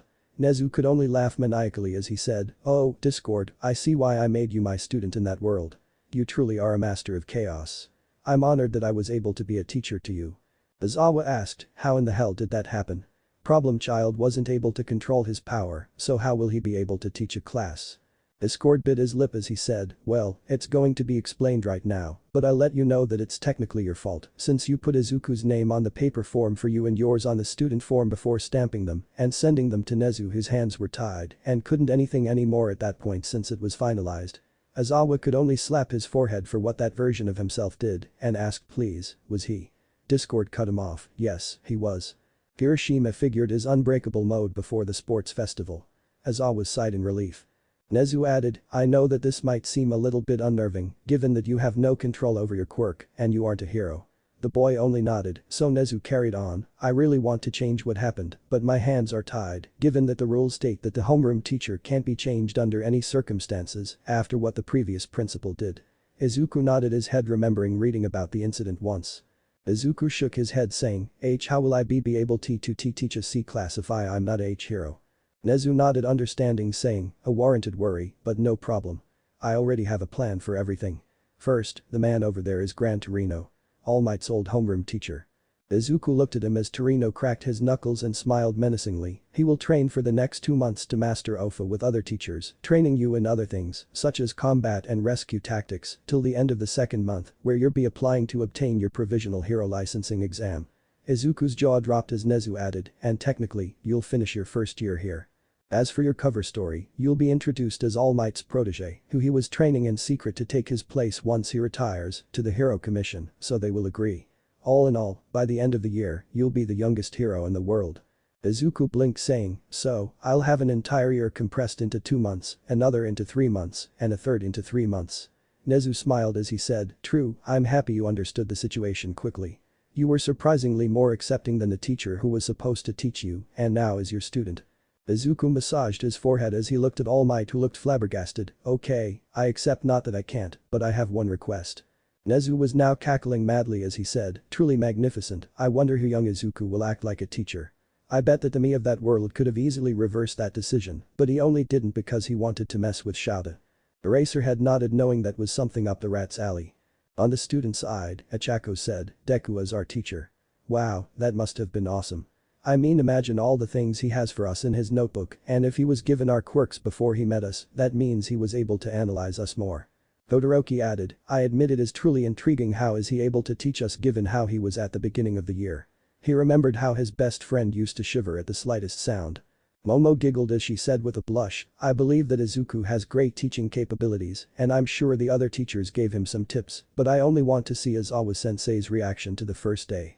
The other students nodded their heads as they imagined how pissed their teacher will be regarding this, given how he acted toward Izuku at the first of the year. It was now on the training field as students from both classes were waiting. Kendo sighed as she said, where is Vlad-sensei? He told us to come here with our sister class to perform the assessment test together, but he's nowhere to be found. Momo replied, truly, it's frustrating. The boy who met us in the class told us that our homeroom teacher will meet us here, but he's a no-show. She looked at Achako who seemed a little bit dejected, given that the boy was the one who saved her, but he was forced to drop out cause his mother couldn't pay the school fee. Uraraka, I know that you're sad, but how about I lend him a hand? I'll see if I'm able to put him in general studies and then maybe he'll be able to advance to the hero course through the sports festival. The gravity smiled at that. On the other side, Bakugo was worried. He knew that Izuku's mom was working day in and day out, but this was troubling that his mom wasn't producing enough money to put him in school. Amakiri of class 1B looked at his sister class and saw someone that quipped his interest. He was an older man who had shaggy-looking hair with a tired look on his face, so he asked, aren't you a little old to be here? Amakiri blushed in embarrassment as the others laughed at him and his question. Do I look like I want to be here? Aizawa said in annoyance. He hated the idea of allowing the glass cannon to run a class, but it was his fault in the first place, so he couldn't argue much. And by the look of it the problem child wasn't even taking his job seriously, honestly what was Nezu thinking allowing? His thoughts were cut off as he felt something punch him in the back, slamming him to the ground and knocking the wind out of him. The jaws of the Hero Corps students, specifically 1A, dropped as they watched the scene unfold. Kaminari asked in shock, did Midoriya manage to get the drop on Izawa-sensei of that world? Mineta then looked at him, I think so, but that's impossible. How was he able to do that? Mina added, what truly shocking is how they didn't notice him sitting in a small tree behind them all the time. Everyone turned to her as she was known as a person who had zero awareness of her surroundings. Aizawa himself was going through many emotions. First was anger for that version of himself letting his guard down. Second, pride for his problem child managing to get the drop on him. And lastly, happiness that the problem child managed to find a way to make the first day more interesting. Bakugo looked and he was about to yell when something kicked him in the face, sending him to the ground with a thud, only to be followed by Todoroki a couple of seconds later. 2 minutes later, the entirety of the Hero Course was on the ground groaning in pain as their mystery attacker stopped as he said, I kinda expected better, but I'll give you a break given that you're on the first day. He looked at Eraser saying, but that doesn't excuse someone who is a pro not to notice my attack or notice that I was hiding in a tree all this time. The students all stood up as Iida asked, who are you and why did you attack us? The attacker was wearing a green suit with white gloves and some braces for his legs and hands with a bunny hood and a breathing apparatus. The attacker tilted his head as he said, I thought you'd recognize me by now, but no matter. I'm your homeroom teacher and I was testing your awareness of your surroundings and you all failed horribly. Iida bowed saying, I see, please forgive. It was then that Mina yelled, oh my god, I know you. You're All Might's protege. He then removed his hood saying, good, for now on, I'll be the homeroom teacher of class 1A. He said as Vlad King came up next to him and said, and today, you truly set the bar lower than expected, but like he said we'll let it slide, given that it's your first day. Achako yelled, you're the falling boy. She pouted at him saying, and you made me worried that you weren't in the hero course, but you're our homeroom teacher. Why didn't you say so? My bad, but I wanted to give a false sense of security. Who would expect the innocent-looking boy to be planning your beatdown? Izuku said as everyone nodded their heads. Even Eraserhead who pride was hurt, but one reaction stood out as Bakugo yelled out in anger saying, Deku you bastard, you had a quirk and never told me. You've been looking down on me. He began to run toward him. All the students looked at Izuku who seemed that he wanted to melt into the ground as Eri asked, Daddy, why did you hurt mommy? The boy began to fumble as Kendo answered her by saying, we were only training sweetie. He didn't mean to hurt me. The girl satisfied nodded her head. Aizawa looked at his student giving him a thumbs up as he said, good idea, Midoriya. Toru added, but that was really painful. She noticed Aizawa's unimpressed look, but she quickly added, I wonder what he also has planned and what he's planning to do with Bakugo attacking him. Sayu patted her on the back again saying, nice save for the second time. Might wanna stop while you're at it. Bakugo wasn't able to make it far as he was knocked out by neck chop and was thrown to Eraser. Izuku said, "From now on, you'll all refer to me by Midoriya-sensei. And like Ishido said, I'm All Might's personal protege, better known as Jade Phoenix." Bakugo jumped saying, "Like shit Deku, it's bad enough you managed to pass, now you're my teacher. I won't accept a fucker." He was silenced when Izuku said, "Then leave." "What the fuck did you say?" Bakugo replied. "You heard me. I have the power to expel students I don't want, and there are a couple of students who have wonderful quirks in the general studies area that want to be in the hero course." Bakugo's entire body froze as he felt his soul leave his body because at that moment he knew that Deku was fucking serious. "Look Bakugo, I know that you don't like me and I don't like you, but as of right now your fate is in my hands, so do your best to behave." The blonde growled at the statement but nodded his head nonetheless. Everyone then felt afraid, but only one girl was not convinced. The students looked in shock as they saw Izuku practically blackmail Bakugo into submission as the blonde merely growled like his counterpart. AFO said, "Well, that's the sign of a good teacher. Why are you so shocked that he did that? He was only keeping the boy in line." Yoichi bit his lip as he said, "You're right, brother. I hate it when you're right, but you are. I also don't get why everyone is shocked that he blackmailed him." Izuku looked around noticing Momo's skeptical look. He wondered if he should burst her bubble and tell her that he can expel them at a hat's drop but chose not to because she already seemed down from the previous beatdown. He looked at his class, but one of the 1B students then said, "You know it's not fair that one of students literally get All Might's protege as a homeroom teacher, no offense Vlad-sensei." He was a blonde with a smug-looking face. Izuku sighed as he already expected this, but said, "This is not important. Now, let's move on to the good stuff. Now, you'll have an assessment test first with your quirks and second without them." Vlad carried on, "Each of you will do 8 tests twice. Some of you might think of it as a waste of time, but we want to check your physical state, given that there are some situations where your quirks will cause more damage than good. Now, any questions?" Momo raised her hand, "Sensei, I know that it's not my place to ask, but what did Bakugo mean when he said that you were hiding your quirk?" This caused Izuku to sigh knowing that this question was going to be asked. "Well, if you need to know, my quirk only came in 2 months ago. All Might has been training me for the past year when he met me and took me in. Now, I would like to keep the condition of that meeting to myself. All Might wanted me to study under him or someone from the top 10, however, something came up and I ended here." He threw a glare toward Izawa who scoffed. "Wow, Midoriya seems to be angry at Izawa-sensei." Shiro said as Sato added, "I know I would. Man, just imagine it, 3 years compressed into 1 year. He might go crazy." Izawa sighed as he said, "I can't really blame him. I mean he's a teenager who's now supposed to play teacher and guide an entire class full of students. I only hope that Vlad gives him a hand navigating this thing." The blood hero nodded saying, "I hope that too, though I must give him credit though, he seems to be doing wonderful till now." Eraserhead gave him a blank look as he added, "I bet once the class is over, he'll fall over in the teacher's lounge." The blood hero hummed agreeing with him, while Izuku seemed offended at the notion, but couldn't help agreeing with him. Bakugo yelled, "Bullshit, quirks manifest when you're 4, 6 at most. You're." He was cut off by Kendo from class 1B as she said, "Well, that's not exactly right. There is a record for the oldest late bloomer was 35, so having a quirk appear at 15 is rare, but possible." This made Bakugo's head spin as he couldn't accept that his target had a quirk of his own. Hiroshima then yelled, "That's so manly. We have a prodigy teaching us, and he's also All Might's successor. That's so cool." Izuku's sweat dropped as he had one thought, if they only knew. Iida added, "I see, then the reason you went to the entrance test was to scout us, students. To see which one of us was taking the test seriously and who has heroic qualities." He clenched his fist as he said, "I can't believe that I embarrassed myself in front of All Might's successor and chastised him." Momo nodded her head as she added, "I also believe they put him in the test if a robot malfunctioned. These things could happen, but if they had a hero or at least a hero in training among the contestants, the safety of the test will be wonderful." Her eyes sparkled as she said, "I can't wait to see what wisdom you have to give us." Similar sounds of happiness were being emitted, but Izuku just sighed as he said, "Alright, you're happy that I'll be your teacher, but daytime is being wasted." He looked at Bakugo who was still shocked and said, "Come here and stand in the circle.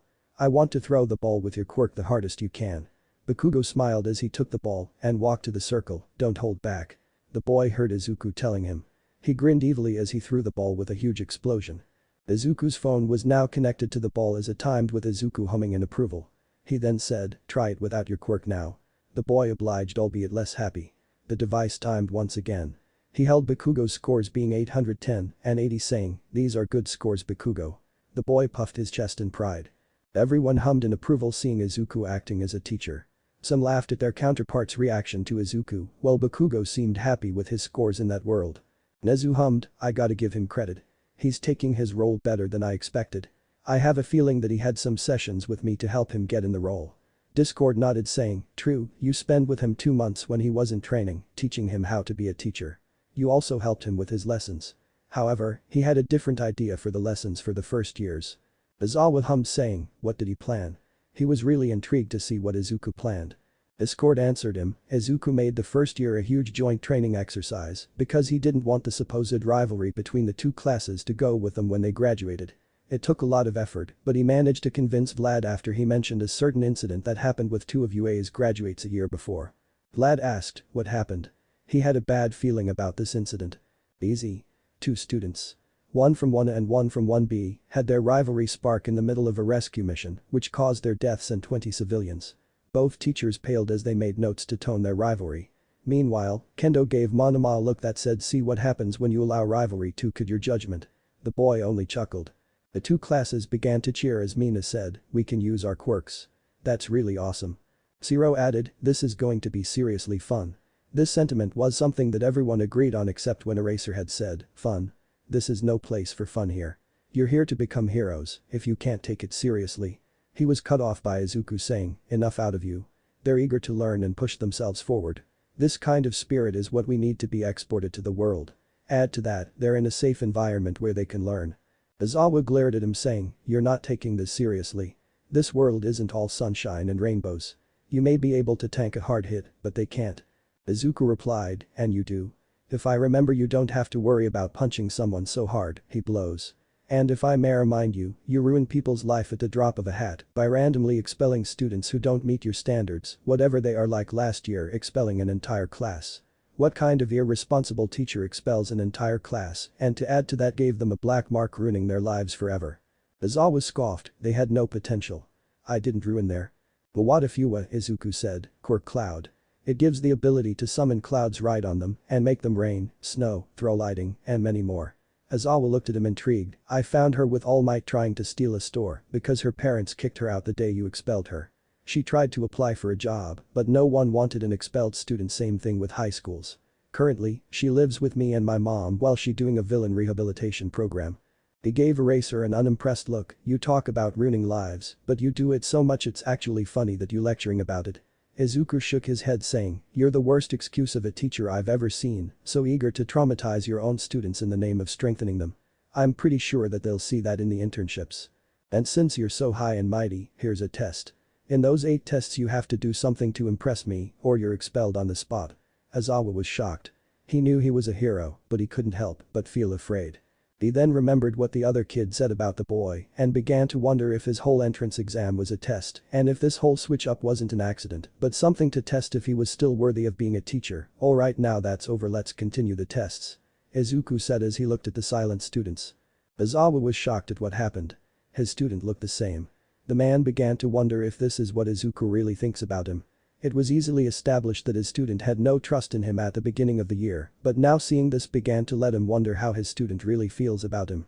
The students were shocked at how Izuku managed to put Eraserhead in place, as Kaminari and Mineta began bowing to him as they said, we are at your service, my lord. The boy chuckled with eerie at their antics.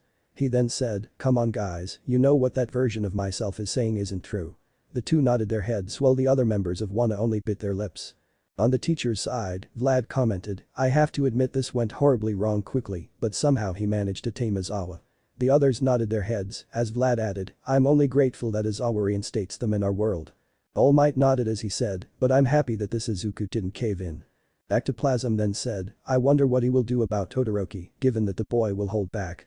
After that small altercation, the rest of the tests went smoothly, with Eraser giving it his all, as he watched the green-haired boy observe him like a hawk watching its prey. The nighttime hero knew that the kid was signaling him out. He knew that he will expel him no matter what he does. And why shouldn't he? He was a pro. There was no reason for him to stay. It would be illogical for him to stay in the hero course, and it seems that his homeroom teacher feels the same way. And done, Izuku timed the last of the students finishing the endurance test, which was Momoyoi Rozu. He and Vlad have co-piloted the tests with each watching their own students do their best. Alright, you all did your best, and I'm very proud of you whether be it from 1 or 1B, I hope that we'll continue to work with each other. Now, here is the ranking for both classes. It then showed a screen with both classes ranked as Vlad said, don't take this like it is your value. All of you are strong and capable. Those who are on the top don't slack off, and those who are on the bottom will work from there to bring you up. The top student in 1A was Momo, while Itsuka was the first in 1B, however in class 1A Shoto Todoroki was the last student in class, and even Eraserhead was shocked. Todoroki eyed the scene as he said, well, he did say that he wanted us to go all out. I kinda saw that one coming. Shoji then said, you're not bothered that he basically failed you. The boy shrugged saying, if Izawa-sensei wasn't so focused on Midoriya at the first of the year, he would have done the same. The teacher felt even worse now. He did notice Todoroki holding back, but he was so focused on Izuku that he didn't actually address the problem at the time. The boy looked shocked as he asked, why am I last? I gave it my all. Izuku looked at him as he said, I think I specifically told everyone to don't hold back, yet you did the exact opposite. Your information says that your quirk is half cold half hot, yet you only used your ice in this test, so you didn't go all out and you held back, which meant you failed the first objective, meaning you failed all the exams. Shocked gasps echoed as Momo said, Sensei, aren't you being a little harsh? Izuku looked at her, if I allowed him to continue like this, then one day he'll go out there and die because he didn't use half of his quirk. He looked at Todoroki as he asked, so, is there a reason you didn't use half of your quirk? Todoroki replied, I don't need it. I swore I would become a hero using my mom's quirk, and I don't need his quirk to do it. Both Izuku and Vlad looked at him not understanding what he was going at, so Izuku said, but you can't become a hero half-assing it. People's lives are on the line, what if a day came and you couldn't use your ice to save them? What if you came against a villain who has a quirk that's able to counter your quirk? Todoroki replied quickly, that won't happen. If I ever came against a villain like that, I'll bury him in ice till he gives up. Are you willing to tell me why then? Or go to Hound Dog to talk with him about this? No, Todoroki replied calmly, which he noticed didn't sit well with Izuku. Izuku shook his head as he said, I'm sorry, Todoroki, but that can't do. From now on, you consider your seat in the hero course frozen, you'll be moved to the general study course, and you have till the sports festival to prove to me that you deserve this seat, or else you'll be expelled. Everyone was shocked that Izuku just threatened Shoto with expulsion. Shoto himself didn't seem fazed too much because he knew that Izuku will find a way to make him use his quirk before the sports festival. He was mildly shocked that this Izuku managed to make him tell the reason why he didn't use his quirk or at least a part of it, but it's a start.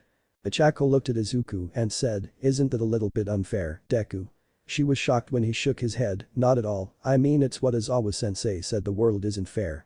That version of me did the best it can, and the only reason I was able to help Todoroki is that he told me his reason, unlike that version. Izawa replied, he's right. His assessment was spot on. And objectively speaking, he did tell everyone to go all out and Todoroki failed to meet the objective, so he failed automatically on all the tests since he didn't meet the objective. The other teachers nodded as they gave ectoplasm money. Todoroki was shocked that he was now threatened with expulsion, so he yelled, what makes you think you can do this? Do you think since you're All Might's protege, you can do whatever you want? The students were shocked that Todoroki just shouted at him, but Izuku wasn't fazed, he calmly replied, you're not the only one here on the chopping block.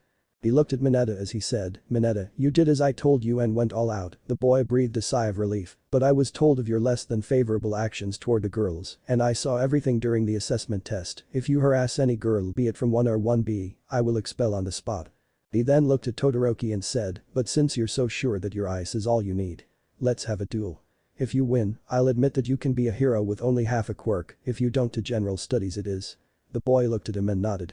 Everyone was shocked that Todoroki accepted while the boy himself looked with a worried look, knowing how painful this will be for him. Man, how do you think we'll win? Shiro asked Tokoyami, who replied, in the greater scheme of things, I think Midoriya. It makes sense since this version has more control. Todoroki looked at the challenge in front of him and internally smiled. If he managed to beat All Might's protege, he'd finally prove to that bastard that he doesn't need his fire. The boy began by making the largest iceberg he can, burying Izuku in it. He looked at his handiwork as he felt frostbite was forming, but it was worth it. He looked at everyone's scared faces except 1B's homeroom teacher whose fingers were making a countdown. As the last finger went down, Shoto heard a huge shattering sound, followed by something that wrapped around him, and the last thing he felt was something colliding with his face, knocking him out. Izuku stood over him as he retracted Black Whip, saying, that wasn't too hard, now was it? Everyone was shocked that all it took was one punch to take out Todoroki. He looked then at both Momo and Toru, who began to sweat, afraid of doing something wrong, but he said, "Yayoi Rozu and Hagakure, I took a look at your hero costumes and I disapproved of them. I want to both go to the support lab this after the classes finish so we can make a DNA suit for both of you, but sadly that means that you'll be forced to use your PE clothes for your first heroics class. Do you have any problems?" Both girls shook their heads as Izuku finally landed on Aizawa. "Aizawa, given that you're a pro. You're expelled.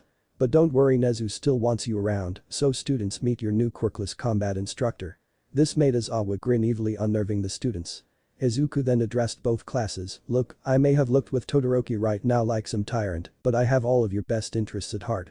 Here, you are all going to give it your all or fail, so you can learn from your mistakes, because in the field there are no redos. A hero needs to be ready to do anything to protect people's lives and has to throw out any personal issues he has outside the window. For that here at UA, you'll be all trained till you reach your limit, and after that, you'll still be training, but don't panic, we'll be there to carry you to safety, so that's why I want you all to go plus ultra.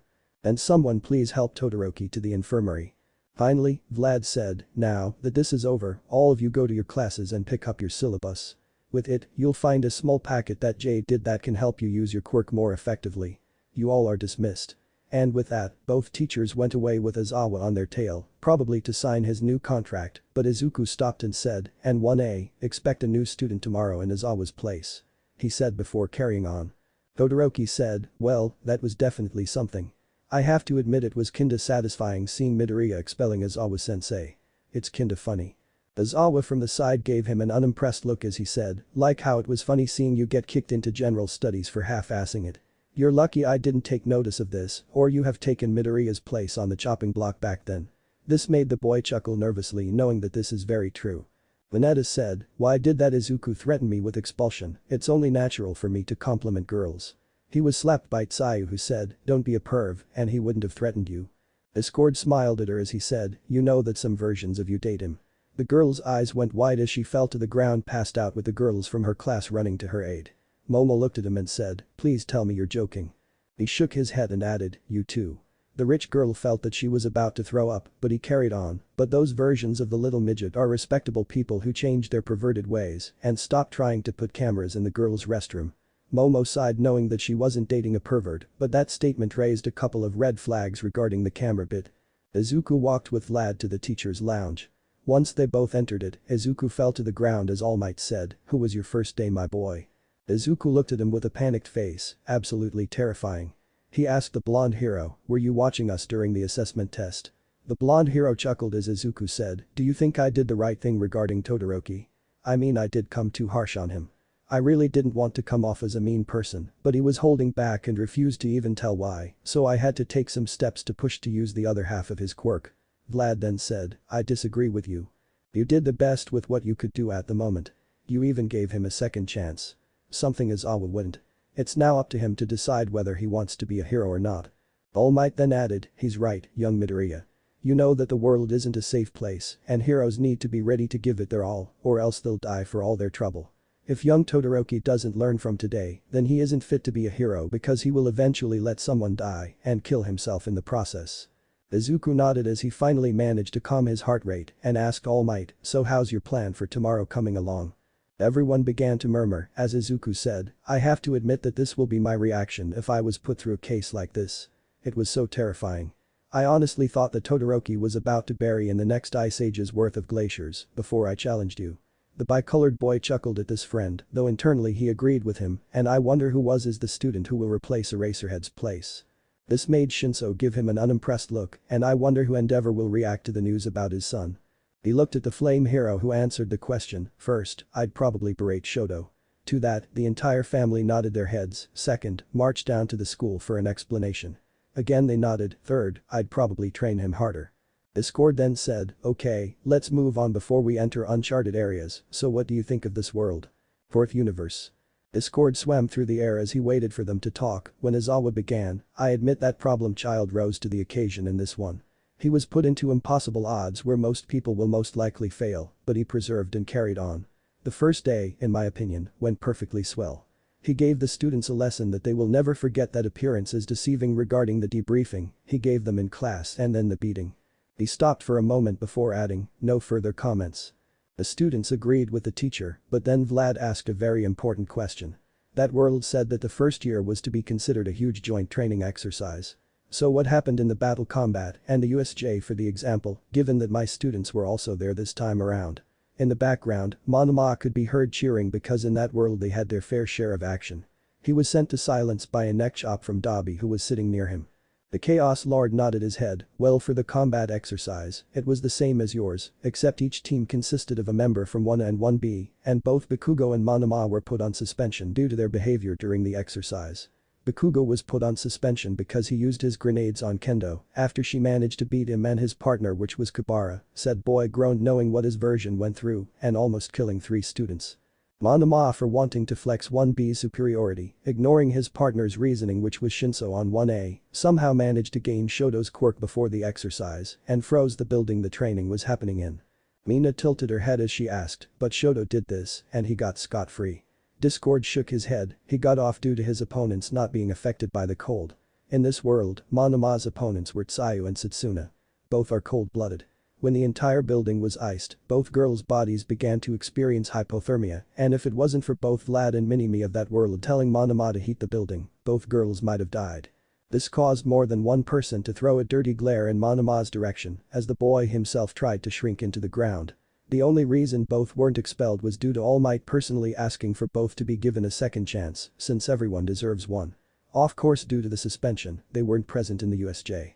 Everyone nodded their heads, well both boys seemed a little bit sad that they weren't in the USJ, but still happy because they weren't expelled due to the stunts that they both pulled and managed to survive the consequences of their actions.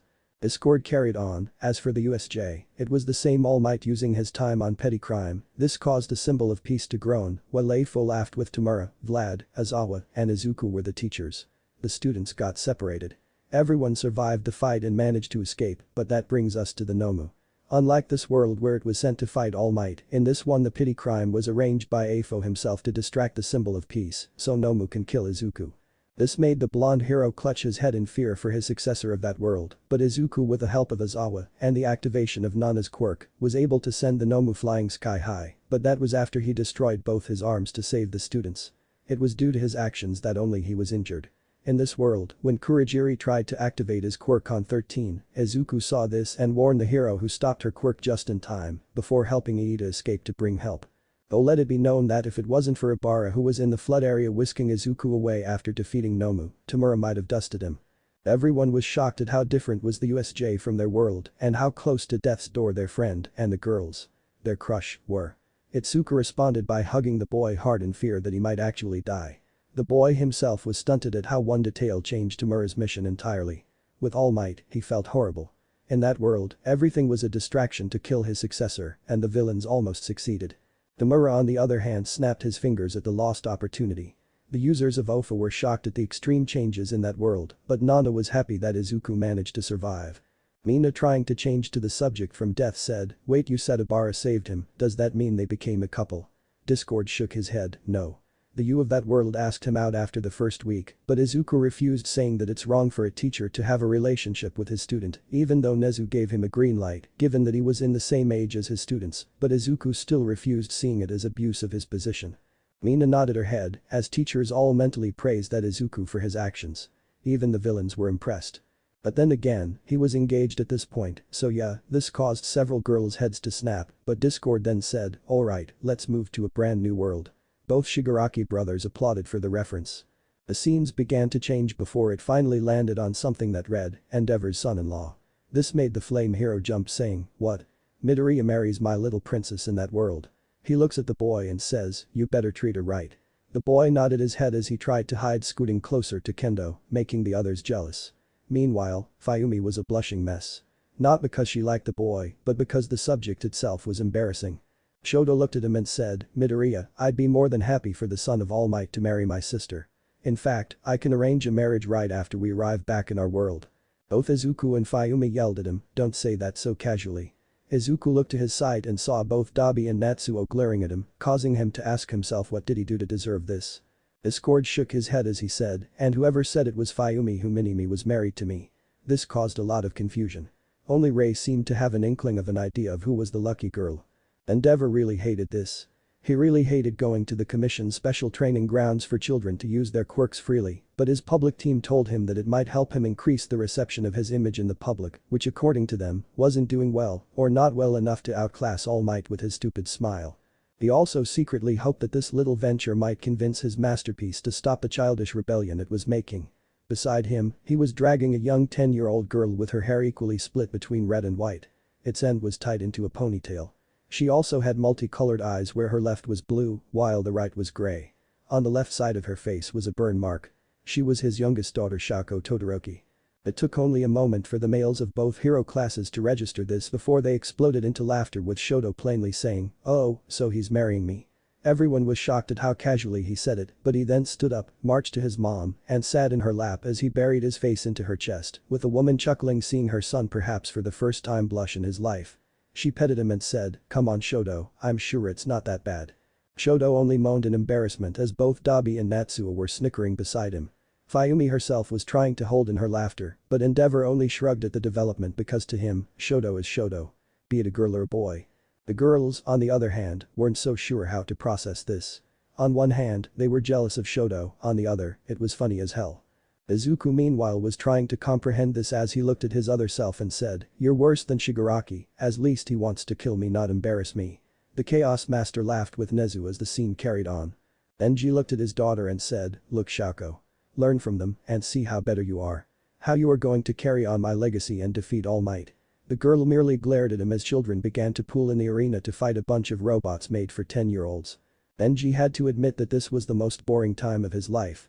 He was treated to the spectacle of seeing various children defeat one robot only to be stomped by 12 other robots. It was a waste of time, to say the least. He wasn't impressed at all with them. He was about to leave seeing that he and his daughter finally agreed on something for once, but HSPC representative said, "Please Endeavor, I promise you the next pair will be quite interesting, to say the least." The hero grunted and sat down. The field then announced the name of the next pair of children, Izuku Midoriya and Kitsuki Bakugo, "Please enter the field to test your abilities." Bakugo then jumped saying, "Wait, there's a place where I can train my quirk." He looked at his mom and yelled, "How come you never took me there, you hag?" This was met almost immediately by a punch as Mitsuki yelled back, "If you weren't such a self-entitled brat, then I would have taken you there. Every time I tried to tell you, you'd say I don't help from a bunch of extras to master my quirk and never allow me to finish." The boy simmered down. Izuku who was silent then jumped happily saying, "Wait, I'm there so that means I have a quirk." The boy began to cry as Itsuka hugged him with eerie, "Don't cry Izuku, you're great with or without a quirk." The boy smiled at Itsuka as he said, "Thanks, Ken." "Itsuka."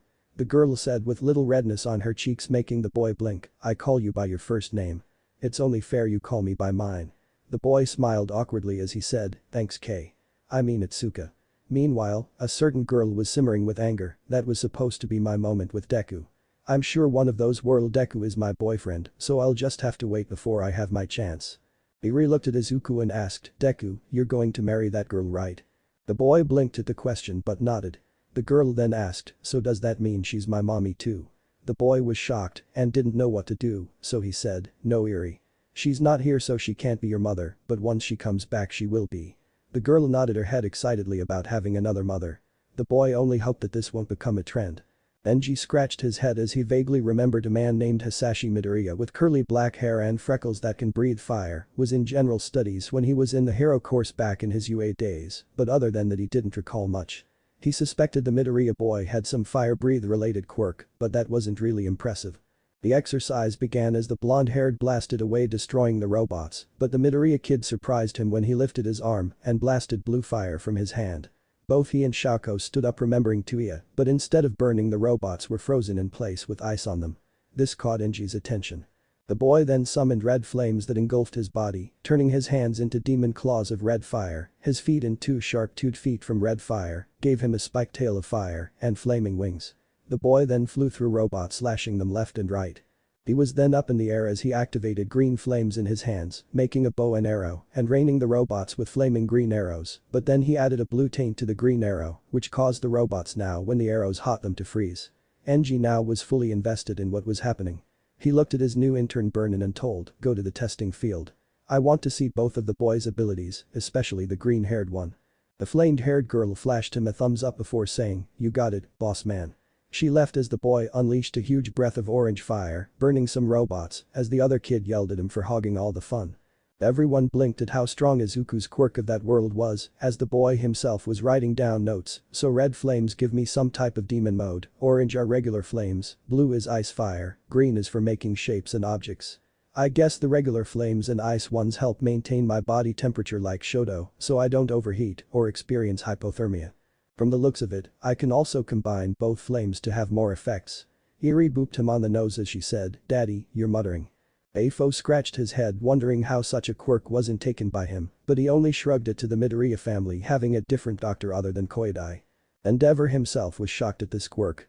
If it existed in his world, it would have made Izuku the strongest flame user out there with how versatile the quirk seemed to be. This is a strong quirk. A gloomy aura enveloped him, but this means I signed my daughter in a quirk marriage. I'm really scum. Ray proceeded to comfort him by saying, at least it was to someone who would take care of her and treat her well, not to some random guy in your agency. Back with Izuku, he looked at a pissed off Bakugo. Deku, stop destroying the robots. I want to test my skills too. Sorry, but wasn't you who said you're going to beat me? He scratched his chin as he said, guess you admit defeat then. Bakugo looked at him with a demonic look with little sparks coming from his hands. He was about to attack when green flames came right at him and Izuku, causing the green-haired boy to erect a wall of green flames, as Bakugo said, great work nerd, that's why you'll become my favorite sidekick. This irked Izuku a little, but he swallowed it as something jumped over the green wall of flames and landed behind them. The boys looked and saw what seemed to be a flame-haired girl with sharp teeth smirking at them, so both of you are that managed to catch the boss's attention. She looked them straight in the eye saying, I'm not impressed, but here's your chance to impress little kids. She then sent a torrent of green flames toward them, but Kitsuki jumped out of the way, while Izuku blasted a wall of bluish-orange flames as he erected a wall of ice. Endeavor nodded his head, he seems very proficient in using his quirk. Combining the flames, using them individually. Really tells you that he was training them for a long time. The man began to visualize what would be the quirks of their children in that world, earning him a slap on the back of the head from his wife saying, bad NG. The man frowned. It was then that Vlad King pointed something out, doesn't that ice seems a little off? I mean normally Todoroki's ice is white, but this one seems. The others nodded as Izuku said, well combining the flames give different results, so maybe if I combined my regular flames with the blue flames, it gives us hot ice. The others rubbed their heads unable to process how he was able to do it and analyze quirks on the fly. AFO applauded him as he said, truly impressive young Midoriya, to be able to analyze quirks on the fly is such a wonderful gift. Are you sure that you didn't have an analysis quirk before you were given OFA? The boy didn't respond, but he grabbed Eri and hugged her tighter as All Might and OFA users growled at the 200-year-old villain. Back in the observation room, Endeavor watched the battle and wiped his sweat due to the red ice the green-haired boy was able to produce. The ice defied the laws of thermodynamics, but it was there. He saw the end of the fight where the boy unleashed grayish-blue flames against his intern who was distracted by the blonde boy only to be caught in the ice. He wasn't really bothered, but then the flame Sunmo's head began to flicker out as if there was a force that was shutting them off. This tipped him that the grayish color wasn't for show. Finally, the boy walked to her and freed her. He quickly emitted a golden flame from his body that covered him, Burnin, and Bakugo which healed their injuries. The flame hero said, I want all information about the boy. The HSPC representative gave him a clipboard with the essentials regarding the boy's age, birth date, where he lives, and more stuff the hero wasn't interested in. He then saw his quirk and read it, quirk multi-flame. Give the user different type of flames depending on the color. Orange flames are regular fire. Blue flames give him the ability to develop ice. Red flames give him demonic features. Green flames are used to create objects from stamina. Gray flames cause any person hit with them to lose the ability to use their quirk. Golden flames are used to heal people. Black flames are highly dangerous, given their violate nature, can erase anything it faces if the user wants to, and can't be turned off unless the user wants to. The hero blinked as he set down the paper. Shaoko on the other hand scowled as her father took interest in someone with a flames quirk, but she then thought about it, if she manages to beat that boy with her ice, then she can prove that she can become a hero without his fire. Endeavor looked at the representative, I want to talk to the boys now. The man nodded his head and went to bring them. Even though it was Izuku's quirk that attracted his attention, Bakugo did decently with his fight against Burnin, so he decided to talk to him too.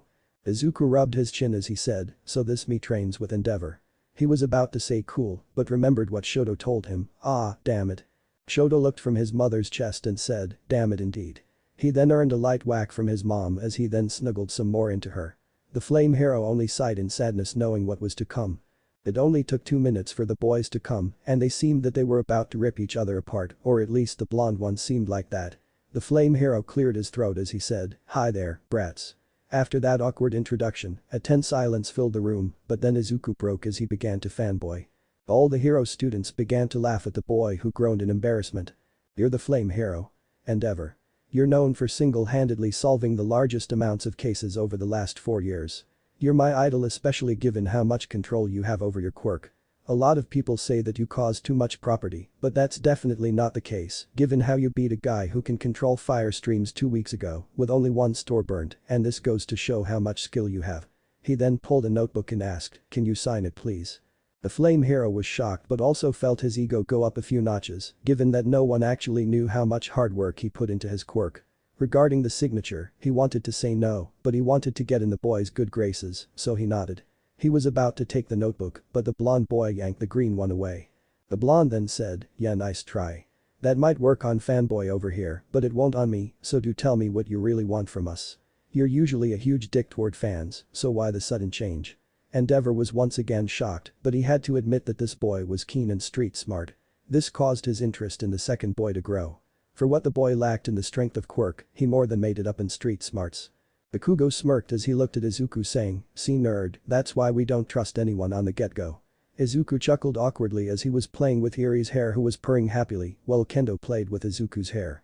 Enji looked at the scene and said, "Well, I have to admit that normally I would be blunter than that, but it seems this version of myself is playing it safe to win both boys over." Dabi nodded his head, remembering the day his father told him he was nothing other than a failure, which caused him to go into the forest and set himself ablaze. The burned man spoke, "True, and I hope I have fun burning your protege of that world." Izuku shivered at the bloodlust directed toward him, or at least that version of himself. The bloodlust disappeared when Fayumi whacked her older brother on the head saying, "Don't do that to ya." The boy groaned as he looked away from them with a frown on his face. The flame hero then went into business mode, straight to the point. "I see. Well, have it your way." He then straightened himself up as he said, "I was impressed by both of you during this little training of yours, so what I want to say is that I want to train both of you so you can become heroes." He looked at Izuku as he mentally added, "And maybe something more with you. Perhaps a worthy successor for the Todoroki family." Both boys went wide as they cheered on due to the fact that a pro hero wanted to train them personally, but then Izuku noticed something, or rather someone. "Who's that?" The flame hero looked behind him and saw his daughter trying to hide in the shadows. "Boys, meet my youngest daughter Shako." He then looked at his daughter and took on his friendly father mood, or his equivalent of it. "Shako, come and say hi to your new training partners." The girl glared at her father but sighed, saying in a flat tone, "Hi, I'm Shako Todoroki. Nice to meet you." Silence filled the atmosphere as Izuku tilted toward Bakugo saying, "Awkward." The other boy couldn't help but nod.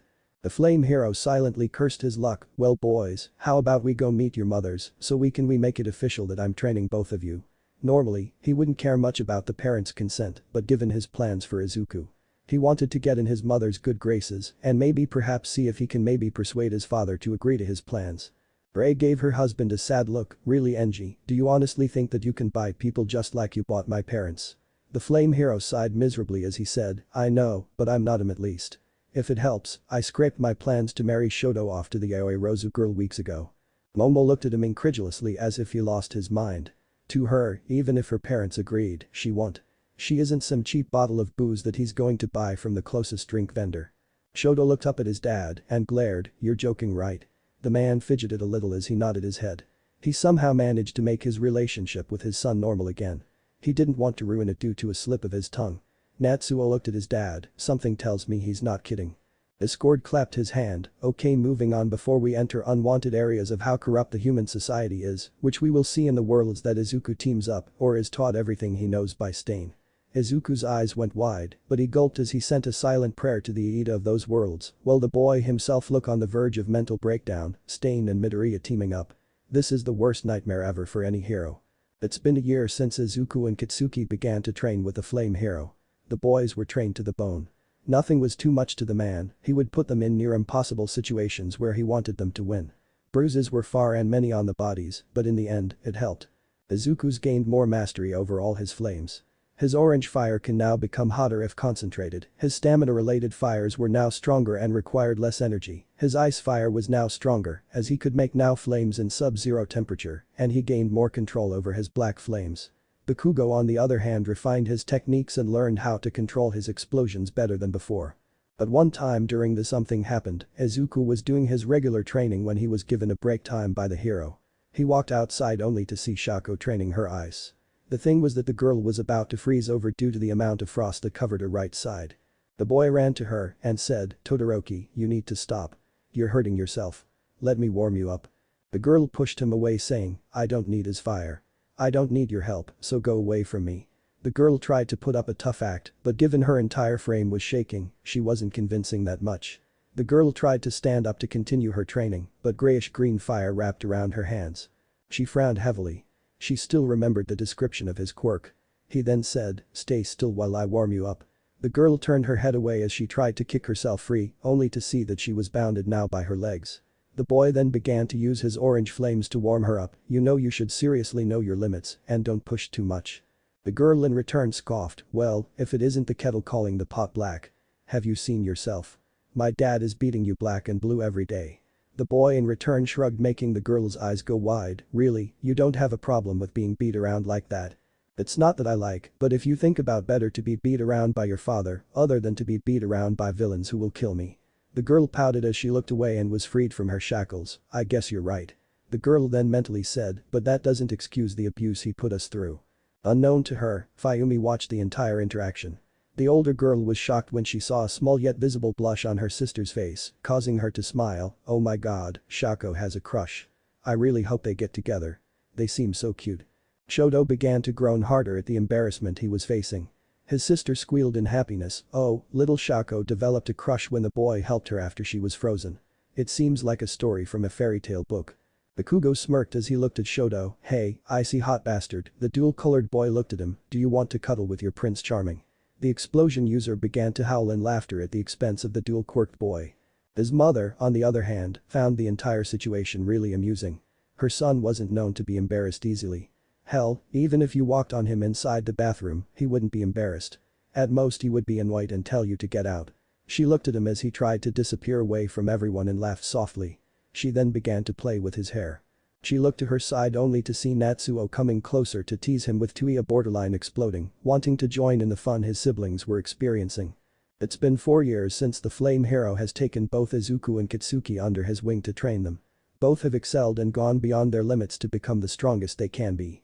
They were both 10 months away from the entrance exam. Izuku was taking the recommendation test, while Kitsuki was taking the regular one. While both boys wanted to take the regular one, the Flame Hero insisted that the green-haired boy take the recommendation test. Bakugo wasn't bothered too much by it, since he didn't actually care. Now, they were in their mentor's house as he called them for something important. At least that is what he said.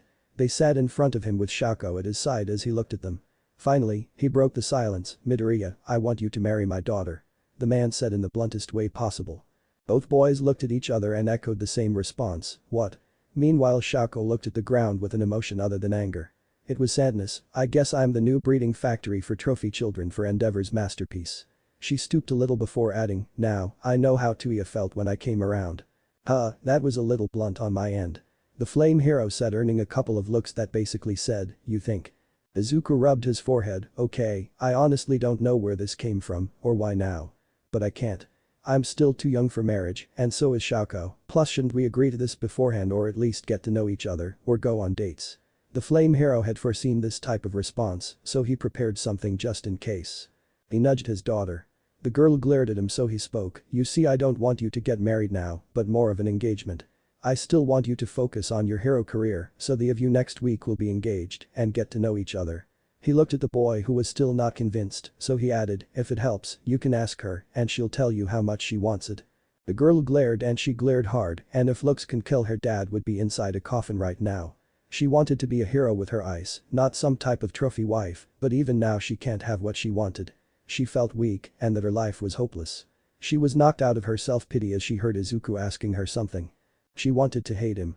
She really did, but given the confused expression he had all this time, she could tell he wasn't keen on this, but knowing her father he was going to say yes whether he wanted that or not, and so was her. "I'm sorry I wasn't paying attention, can you please repeat what you said?" Mina pouted. "Man, look at female Todoroki's face. She means so sad as if she knew that she doesn't have a choice in the whole thing." Other girls nodded their heads in agreement. Shoto grabbed their attention. "That's because she doesn't have a choice." The girls looked at him with confusion visible on their faces. "In my family, my dad's word is final, so if he told her to marry that version of Midoriya, she'll marry him unless she wants to face the consequences of defying him." Honestly, her fate was sealed from the moment Midoriya grabbed his attention. It's kinda sad really. Izuku meanwhile felt like a scumbag for being a part of a quirk marriage, even if he didn't know about it. He then heard Shoto say, "Midoriya, it's not your fault. There's no way you would have had an idea what my dad was planning to begin with. I wouldn't be too surprised if he hadn't spent weeks and days trying to marry me off before he found you." The green-haired boy smiled and nodded his head. "What do you want to do, and do you truly want this? I won't force you if you don't want to. I mean you have to be comfortable about this at the end of the day," Izuku said, and the girl can sense how sincere he was in his words, so she knew at this moment that she wanted to gain her chance in achieving her dream. "I want to be a hero," the girl said plain and simple, which Izuku smiled at, saying, "That's really wonderful, Shako, and do you want to marry me?" "You didn't answer that." The girl sighed. She wanted to tell him that she had no choice, but instead just nodded her head because there's no point in trying to fight it. Izuku then said, "Okay, if you're okay with it, then I don't see why not give it a try, though if you want to back out at any moment, feel free to do it." The girl nodded again. The flame hero then said, "Shako, are you sure you want to be a hero? This is a dangerous profession that could get you killed, so how about you don't and just study at a normal course?" The girl glared at him since she knew why he didn't want her to go to the hero course, because she refused to use his cursed flames. She was about to reply when Izuku spoke on her behalf. "I think it's a great idea for her to be in the hero course. I mean she's strong and she can look after herself, and so am I, but we both can get a little carried away at times, so I really think you should allow her to join." Endeavor went over his choice for a moment before nodding. He was this close to upstaging All Might, so he can't let this little hiccup stop him. The flame hero said, "Well then, let's call your mom to tell her the news." The boy paled as he said, "Mom's going to have her lead flip off. I guess in this world I didn't want Shoto to be involved in heroics since I found a replacement and didn't want her to kill herself like what happened with Tuya." Enji spoke as Dabi shook his head, knowing the real reason was wanting really powerful grandchildren. Izuku then said, "It's really weird knowing that out there I marry Todoroki." The bicolored boy nodded his head. Discord popped out beside Izuku and Kendo. "Well, enough of that, let's see what you think." If universe. There was an awkward silence filling the room. It was not every day that you see a girl version of one of your classmates marrying another of your classmates. Shoto took a deep breath and spoke first, saying, "Man, I never felt this embarrassed in my life, even when I caught a glimpse of the forbidden during the final exams with Yaoi Rozu." The girl blushed, remembering when she made the scarf required to capture Izawa, she had to be exposed a little. She thought that he didn't see her. The boy carried on, "Alright, I think that this version of myself will have a very interesting relationship with Midoriya. On one hand, she loves him deeply, given that he was the first gentle fire user she met, and hates him due to him being dad's protege." Discord nodded as Todoroki had a question. "What will that version of myself say to him in the sports festival, given that I know that he isn't All Might's son in that world?" The boy was smacked by his mom telling him not to say crazy stuff, as she remembered when one time Endeavor said that All Might is the secret love child of the pro. Maverick. She shook her head fondly at the memory. It seems that crazy conspiracy theories run deep in her family. Discord smiled. "Well, to be honest, the conservation you had after he managed to bring forth your fire was the equivalent of you telling him that you can't decide if he was your mom or your dad." This made the boy tilt his head confused till Discord explained, "Listen, this version of you like you said couldn't hate or love him." She told him that his gentle touch, the way he treats like a human being, his support of her dream being a hero, and his overall kindness reminds her of her mother, but the thing that reminded of her father was his flames. She told him that she was going to beat him and prove that her fire was unnecessary, but Izuku told her that he would support her regardless of the outcome. Of course, no surprise, he beat from here to Rome, but just like you, he helped her use her flames, which made her finally fall in love with him and burn away all the hatred from her icy cold heart. Shoto smiled, but then frowned. "I bet my father of that world was more than happy when she told him that she was in love with that version of Midoriya." "Well, not exactly," Discord corrected him. "You see, after the conservation with that version of you, he encountered Endeavor and had a very interesting talk. Let's say Endeavor had a lot of things to think about after that his talk, but in the end, he became a better father and tried to redeem himself. The flame hero was happy, and so was his wife as a version of him was trying to do better. Mini-me, any words? Discord looked at his version who was now braiding Itsuka's hair, while the girl herself was braiding Eri's hair. The boy looked at him and stroked his chin. Well, I don't know what to say. This world is really interesting, and I wonder what will happen, but given it, I can safely say that this version is quite strong, and that marrying that version of Todoroki was weird, but quite expected. The boy chuckled, honestly, I'd be more shocked if there's a world where Kaken is a girl, and she's in love with me, but bullies me because she wants to protect me. Bakugo on the side had his face turn red from anger, but he calmed his breathing down. Discord laughed as he said, you don't know how much that is true, my little heroic friend. Discord clapped his hands saying, alright, let's move on to a new version of Izuku. The worlds then began to rotate till they finally landed on a title that made Bakugo explode laughing and the girls to gain blush while wishing to be the lucky girl, heroic parents in training. Bakugo was now on his knees as he was hitting the ground and said, I can't believe it. Deku in that world got laid. That's so hilarious. I bet the hobo had a blast on the first day when Deku came in with his girl and baby in tow. Discord nodded as he added, you don't even know that half of it. For example, in the entrance exam, Iida chose of telling Izuku's girl to throw the baby in the orphanage or he will do it for her. Iida paled that he would say something so horrible while his brother facepumped, so that led Iida to have a first-hand experience of the second user of Ofa's quirk. The second user jumped, hey, how did that happen? I never agreed to give him my quirk and I still don't. Discord pointed at Nana as he said, she was pissed off when Iida told Izuku's girl to get rid of her baby, so she grabbed you and forced you to activate your quirk. And you were wise enough to keep in mind the saying hell knows no fury than that of a scorned woman. And for some reason, Izuku reached the singularity quite faster in that world. Now why, I don't know, but I think it was because Izuku started training 4 months before he met All Might by cleaning the beach that he cleaned in your world, so he had Ofa earlier, and well. You get it. The second user then slumped with a frown while Nana was smiling for helping Izuku keep his child safe. Now, be quiet so the world can begin. The scene began to shift as Discord added, and you won't believe who is the mother. 2 people could be seen walking in a hallway with their hands down. One of those 2 was a boy with curly green hair and diamond-shaped freckles on his face. The boy was currently carrying a bag that resembled a baby bag. The other was a girl with beautiful features, but what stood out about her was her vine-like hair that almost reached the ground. On the girl's chest was a baby carrier that was strapped there. The eyes widened as 1B students looked at the severely blushing girl who couldn't even manage to get out words. Discord then said, it's explanation time.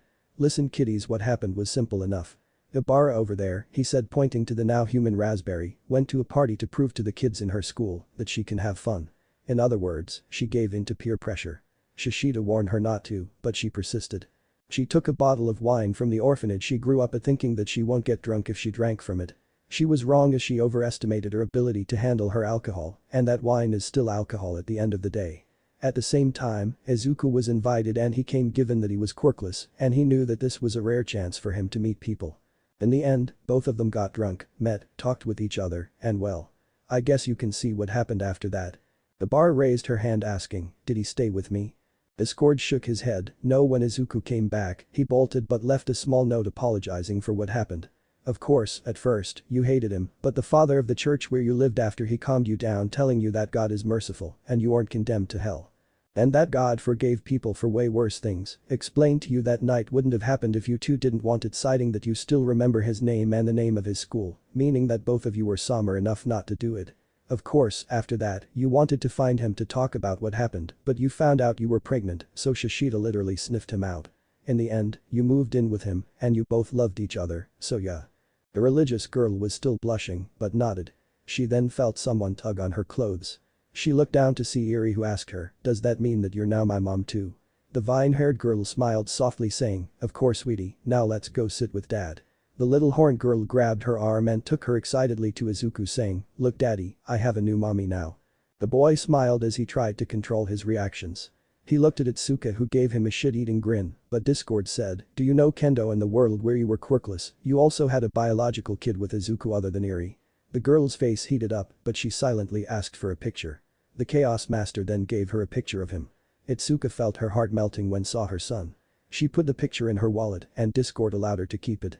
Obara then sat beside Izuku and laid her head on his shoulder as Izuku turned, seeing Awase, Kaminari, and Mineta glaring at him while Shishida was holding a sign that said, "Please take care of my childhood friend." The boy nodded to Shishida, who smiled sadly since he had a crush on the girl.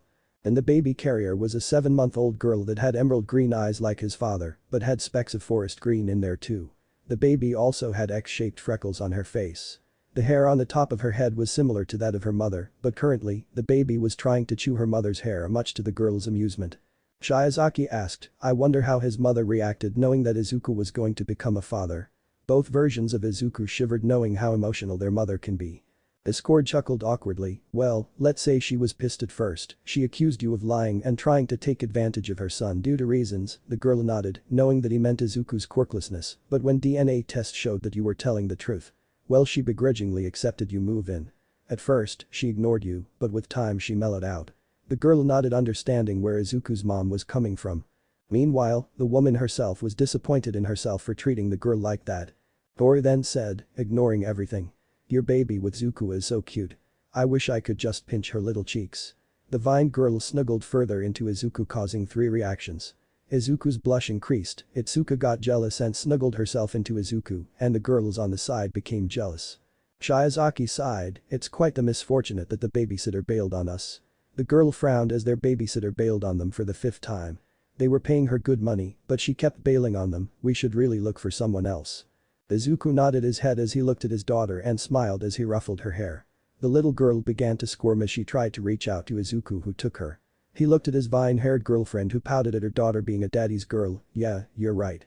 I heard from All Might that we have internships and work studies, so we need to find someone to take care of her when we're missing," he said as he kissed his daughter's cheeks. The girl smiled, nodding her head. She then checked her surroundings, asking him, "So how's your progress with the second's quirk?" The girl already knew about AFO and its secrets. When All Might knew that his pupil was going to be a father, he remembered Nana and told him to bring the girl over to tell her everything. Nana looked at her pupil. "I have to say, Toshinori, that was a wise move on your end. It was better than mine for that matter." She looked at her grandson, who noticed her and flipped her off, making the woman frown. All Might smiled that his version made a good choice for once and was happy that his successor progressed faster in this world. Izuku currently was wondering what was the second's quirk since he didn't know it along with the third's. The boy smiled. Gear shift. The ability to change the speed of the target you chose was something really hard to master, especially with the second acting like a child and refusing to give Izuku any type of advice, and he felt quite smug whenever Izuku harmed himself. That attitude lasted for a day before Yoichi convinced him to help with some bonks from Nana. "I have to admit that it was hard at first, especially with some people being children about it, but I managed to do it. Thank God. I just hope you don't break yourself." "I can't take it," Obara said. The boy smiled as he said, "I can't do that. I have to take care of you in Fubuki. What kind of father will I be if I broke myself every time I used my quirk?" Obara smiled, remembering how the boy sold his All Might collection. It felt heartbreaking. The vine girl was sure if she was forced to sell her Bible collection, she would have flooded the apartment as he did. She poked him with her vine, saying, "I can take care of myself, thank you very much." Bako's eyes were wide as he stuttered, "The nerd sold his All Might collection. One time I tried to touch it and he almost ripped my arm off, and that was after he got diagnosed quirkless." He turned to the boy yelling, "What the heck, Deku? You sell your All Might collection for some shitty baby and you want aloe?" The boy didn't get to continue as a zipper appeared on his mouth. He looked at Discord, who signaled him to be silent. Satsuna interjected, "Okay, Bakugo's ego aside, how come Obara is so cool with the entire situation? I mean, I get it that the priest helped her come to terms, but she feels a little bit too comfortable if you ask me." All the girls who knew Obara nodded, even Obara herself was slightly intrigued. Discord smiled as he said, "I was wondering when someone was going to ask that question." He clapped his hands again, "Well, you see, even after the priest helped calm her down." The girl was still panicking in regards to what happened, and more so when she found out that she was pregnant, but after meeting Izuku and seeing the effort he was putting into this, she knew that she can't just sit around sulking, so she shoved those dark feelings down and decided to use them to be a motive for her to be a good mother and make sure that her daughter won't do the same mistakes that she did. Obara was happy that this version of herself learned from her mistakes and tried to become better. Izuku smiled at her words and handed her Fubuki as he brought a baby bottle full of milk and handed it over to Obara. The girl was confused till the little girl in her arms began hitting her in the chest, signaling that she was hungry. The girl blushed as she took in the bottle and began to feed her daughter. "She's quite the eater. I'm sure that I just fed her before we came here." Izuku shrugged, but something caught both teens' attention. It was someone waving his hands toward them. He had a huge coat of brown fur and canine teeth coming from his lower jaw. It was Jiruta Shishida, Ibara's friend from school. The beast-looking teen smiled, "Greetings, Lady Shiozaki, Sir Midoriya, I hope you had a lovely morning." He then noticed the little girl, "She bailed on you again." Both teens sadly nodded. Shishida scratched his forehead, "Well, I guess it makes sense given that I went with Lady Shiozaki to the same junior high." Izuku smiled, "But that won't stop us. This just means that our daughter will watch us being heroes." Shiozaki nodded at the enthusiasm Izuku was emitting, causing Shishida to chuckle a little. The beast boy walked into the classroom labeled 1A. Before any questions can be asked, different worlds mean different members. Sometimes Mineta doesn't exist, so someone like Shinso, Himiko, or Tuya takes their place. Sometimes the entire arrangement is mixed up like this one, or Izuku is simply in 1B, while Monoma, Kendo, Pony, or Rin takes his place in 1A. Everyone nodded as they watched the scene continue to unfold. Ibara and Izuku now stood in front of the first step to begin their hero journey, but for some reason, they walk inside the room. Perhaps, it was the fear of being rejected. Teen parents aren't exactly something you see every day, and given the bullying that they both endured, it didn't help at all. Izuku looked at Ibara, who looked away. "Shiozaki, were you actually bullied?" The girl didn't answer as she began to remember all the horrible words that she endured for most of her life for her faith. She was sure if she hadn't had Shishida by her side, she would have taken that swan dive. The girl began to feel tears trickling in her eyes. "It's nothing to worry about." She then felt Izuku hugging her. "You don't have to put a tough front for me, because I know how it feels to be targeted for no apparent reason, so let it out." The girl let out a couple of sobs as she silently cried into Izuku's arm, with both Itsuka and Eri hugging her. Once she stopped, Izuku asked, "Do you feel better, Shiozaki?" The girl smiled at him, "Of course, and please call me Ibara." The boy blushed given that this was the second girl that asked him to call her by her name, but nodded. She then said, "And Izuku." What followed was considered the boldest thing that the Vine girl ever did. She closed the gap between her and Izuku, giving him a small peck on the lips, effectively stealing his first kiss. Everyone who knew her was shocked, and even the girl herself, but given that she just saw a teenage mother version of herself, she thinks that she wasn't that bold. This enraged Itsuka, who was beside him all this time for 3 worlds. "I never knew Ibara could be this bold, but what happened to our agreement that we decide who gets to have his first kiss?" Unbeknownst to Izuku, the 1B girls, unlike their 1A counterparts, who were also in a competition to grab his attention, decided if one of them gets to have him, she will share him with the others, but Ibara just broke one of the clauses regarding the first kiss, where they agreed that they all decide who gets to have his first kiss. Ibara, who was now blushing as a tomato, seeing what she had done, sent out a small apology to the rest of her classmates who sighed. But Kendo, seeing that his first kiss was already gone, decided to have her own. She felt heat rise to her cheeks, but pressed forward. "Izuku." The blushing boy turned toward her only to have another pair of lips smack onto his as Kendo said, "Thank you for letting me sit beside you." She looked away quickly as Eri's eyes were both shining, seeing that her dad and moms loved each other so much. Izuku, on the other hand, I was KK kissed by T2B beautiful G girls. Discord whistled, saying, "Alright, people, let's keep this family friendly. I don't want rugrats crawling around. They may be teenage parents, but that doesn't mean you have to." The 3 teens turned to blushing messes as the others laughed. They both tried to enter, but their feet refused to enter. Ibara looked at Izuku with a smile, saying, "We can't enter yet.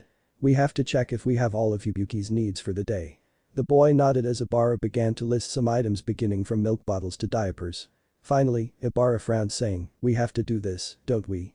The boy nodded sadly as they both entered into the unknown. The moment they entered, all eyes were on them.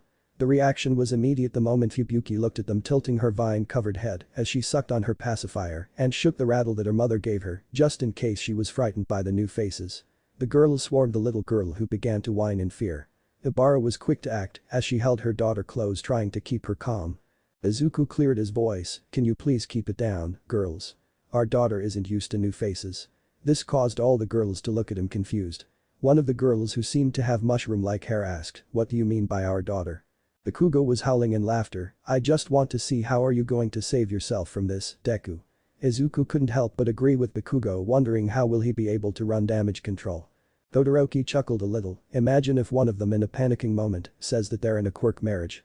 This caused a shiver to run down Izuku's spine as he looked at Todoroki, wondering why did he have to jinx them. Both teens blushed a storm. Izuku gulped, "Yeah, Fubuki is my daughter, and she's also Ibara's daughter." Izuku tried to put up a strong front to protect their dignity. A girl with a huge black ponytail came in front of him. The girl began to examine him and Abara, are you sure that you two are in the hero course? I mean you're both pretty young to be parents and the hero course is going to keep you busy. She walked away, no hard feelings, but you should drop out to take care of her. Maybe come back in a year or two when she's old enough. The voice then echoed, hey, ponytail, who died and made you queen of this class? Do you think just because you come from a fancy schmancy school, you get to determine who deserves to be here?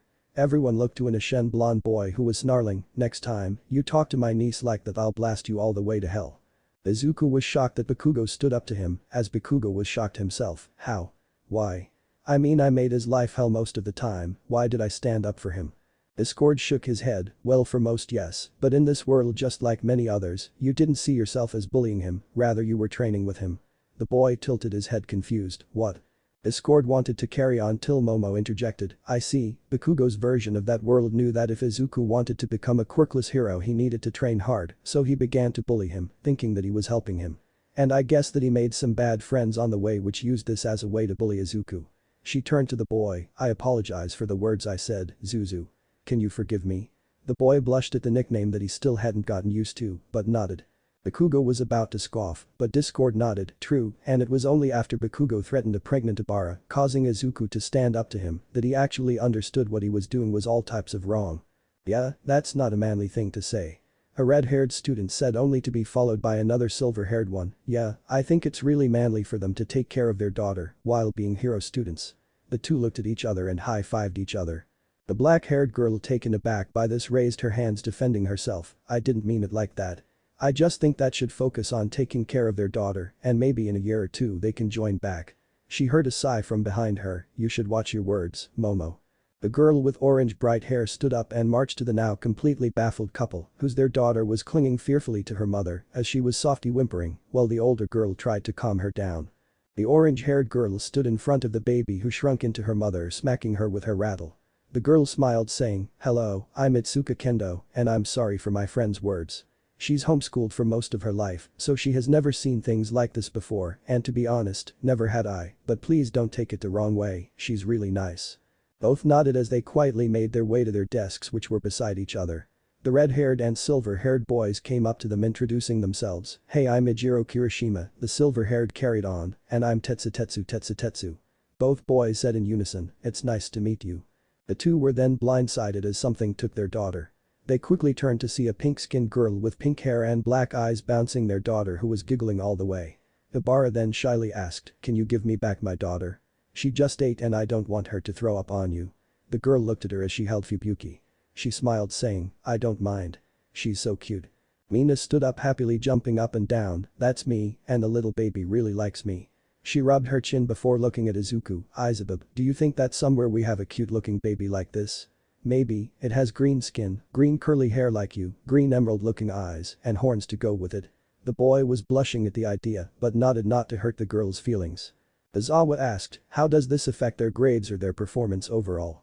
Discord rubs his chin, well, regarding their grades, it's hard to say since study hard to let it not show up, but regarding their performance, for example, sometimes they have to take their daughter with them on internships. The first year, they take their daughter with them the entire year. This, of course, pisses you off, but you can't say anything given that their reasoning is solid, which is most of their babysitters bail on them. Izuku rubbed his head, how does that happen? How does an entire neighborhood's worth of babysitters bail on me and Abara? Discord only shrugs. The pink girl then introduced herself, I'm Mina Shido. It's a pleasure to meet you. The girl handed Fubuki back to her mother as a frog-looking girl came up to them saying, I'm Tsuyu Asui, Ribbit. She titled her head to the side as she asked, please forgive my bluntness, but how did you both have her? I mean you didn't just meet at a party and fooled around. She then noticed the silent expressions on their faces, you didn't, did you? Both Izuku and Abara were worried, but suddenly the vine-haired girl yelled without thinking, no, we're put into a quirk marriage. The girl slapped her hands on her mouth as she asked herself, what in the world did I say right? Izuku looked at her before saying, what she meant was that our parents had us engaged from a young age, due to family relations. Everyone gave them a nod as silence was heavy in the room, but a certain scarred boy looked at Izuku, and then Abara and Fubuki, I swear I will save you both from him. No one will ever suffer what I did. Shoto cringed, I guess I now have Midoriya on my radars a little bit early, and for a small misunderstanding. He looked at the green-haired boy, I'm sorry for any harm that I may deal to you, Midoriya. I really am. This apology however didn't help make the boy feel any better. Izuku sighed wondering how will this affect people's look toward him. Some might shy away, others might feel like he's evil, and some might not care at all. This world was a huge mess for lack of a better term. Suddenly a voice rang out, "You're all silent. That's good. It seems that you're all rational students." A man inside a sleeping bag wormed his way into the room. Once he entered it, he looked at Izuku and Obara who waved at him awkwardly. "Well, at least some of you are." Both teens lowered their heads remembering how Izawa told them at the entrance exam how irrational they were. The man then summoned a gym uniform for his sleeping bag. "I'm Shota Izawa, and I'm your homeroom teacher."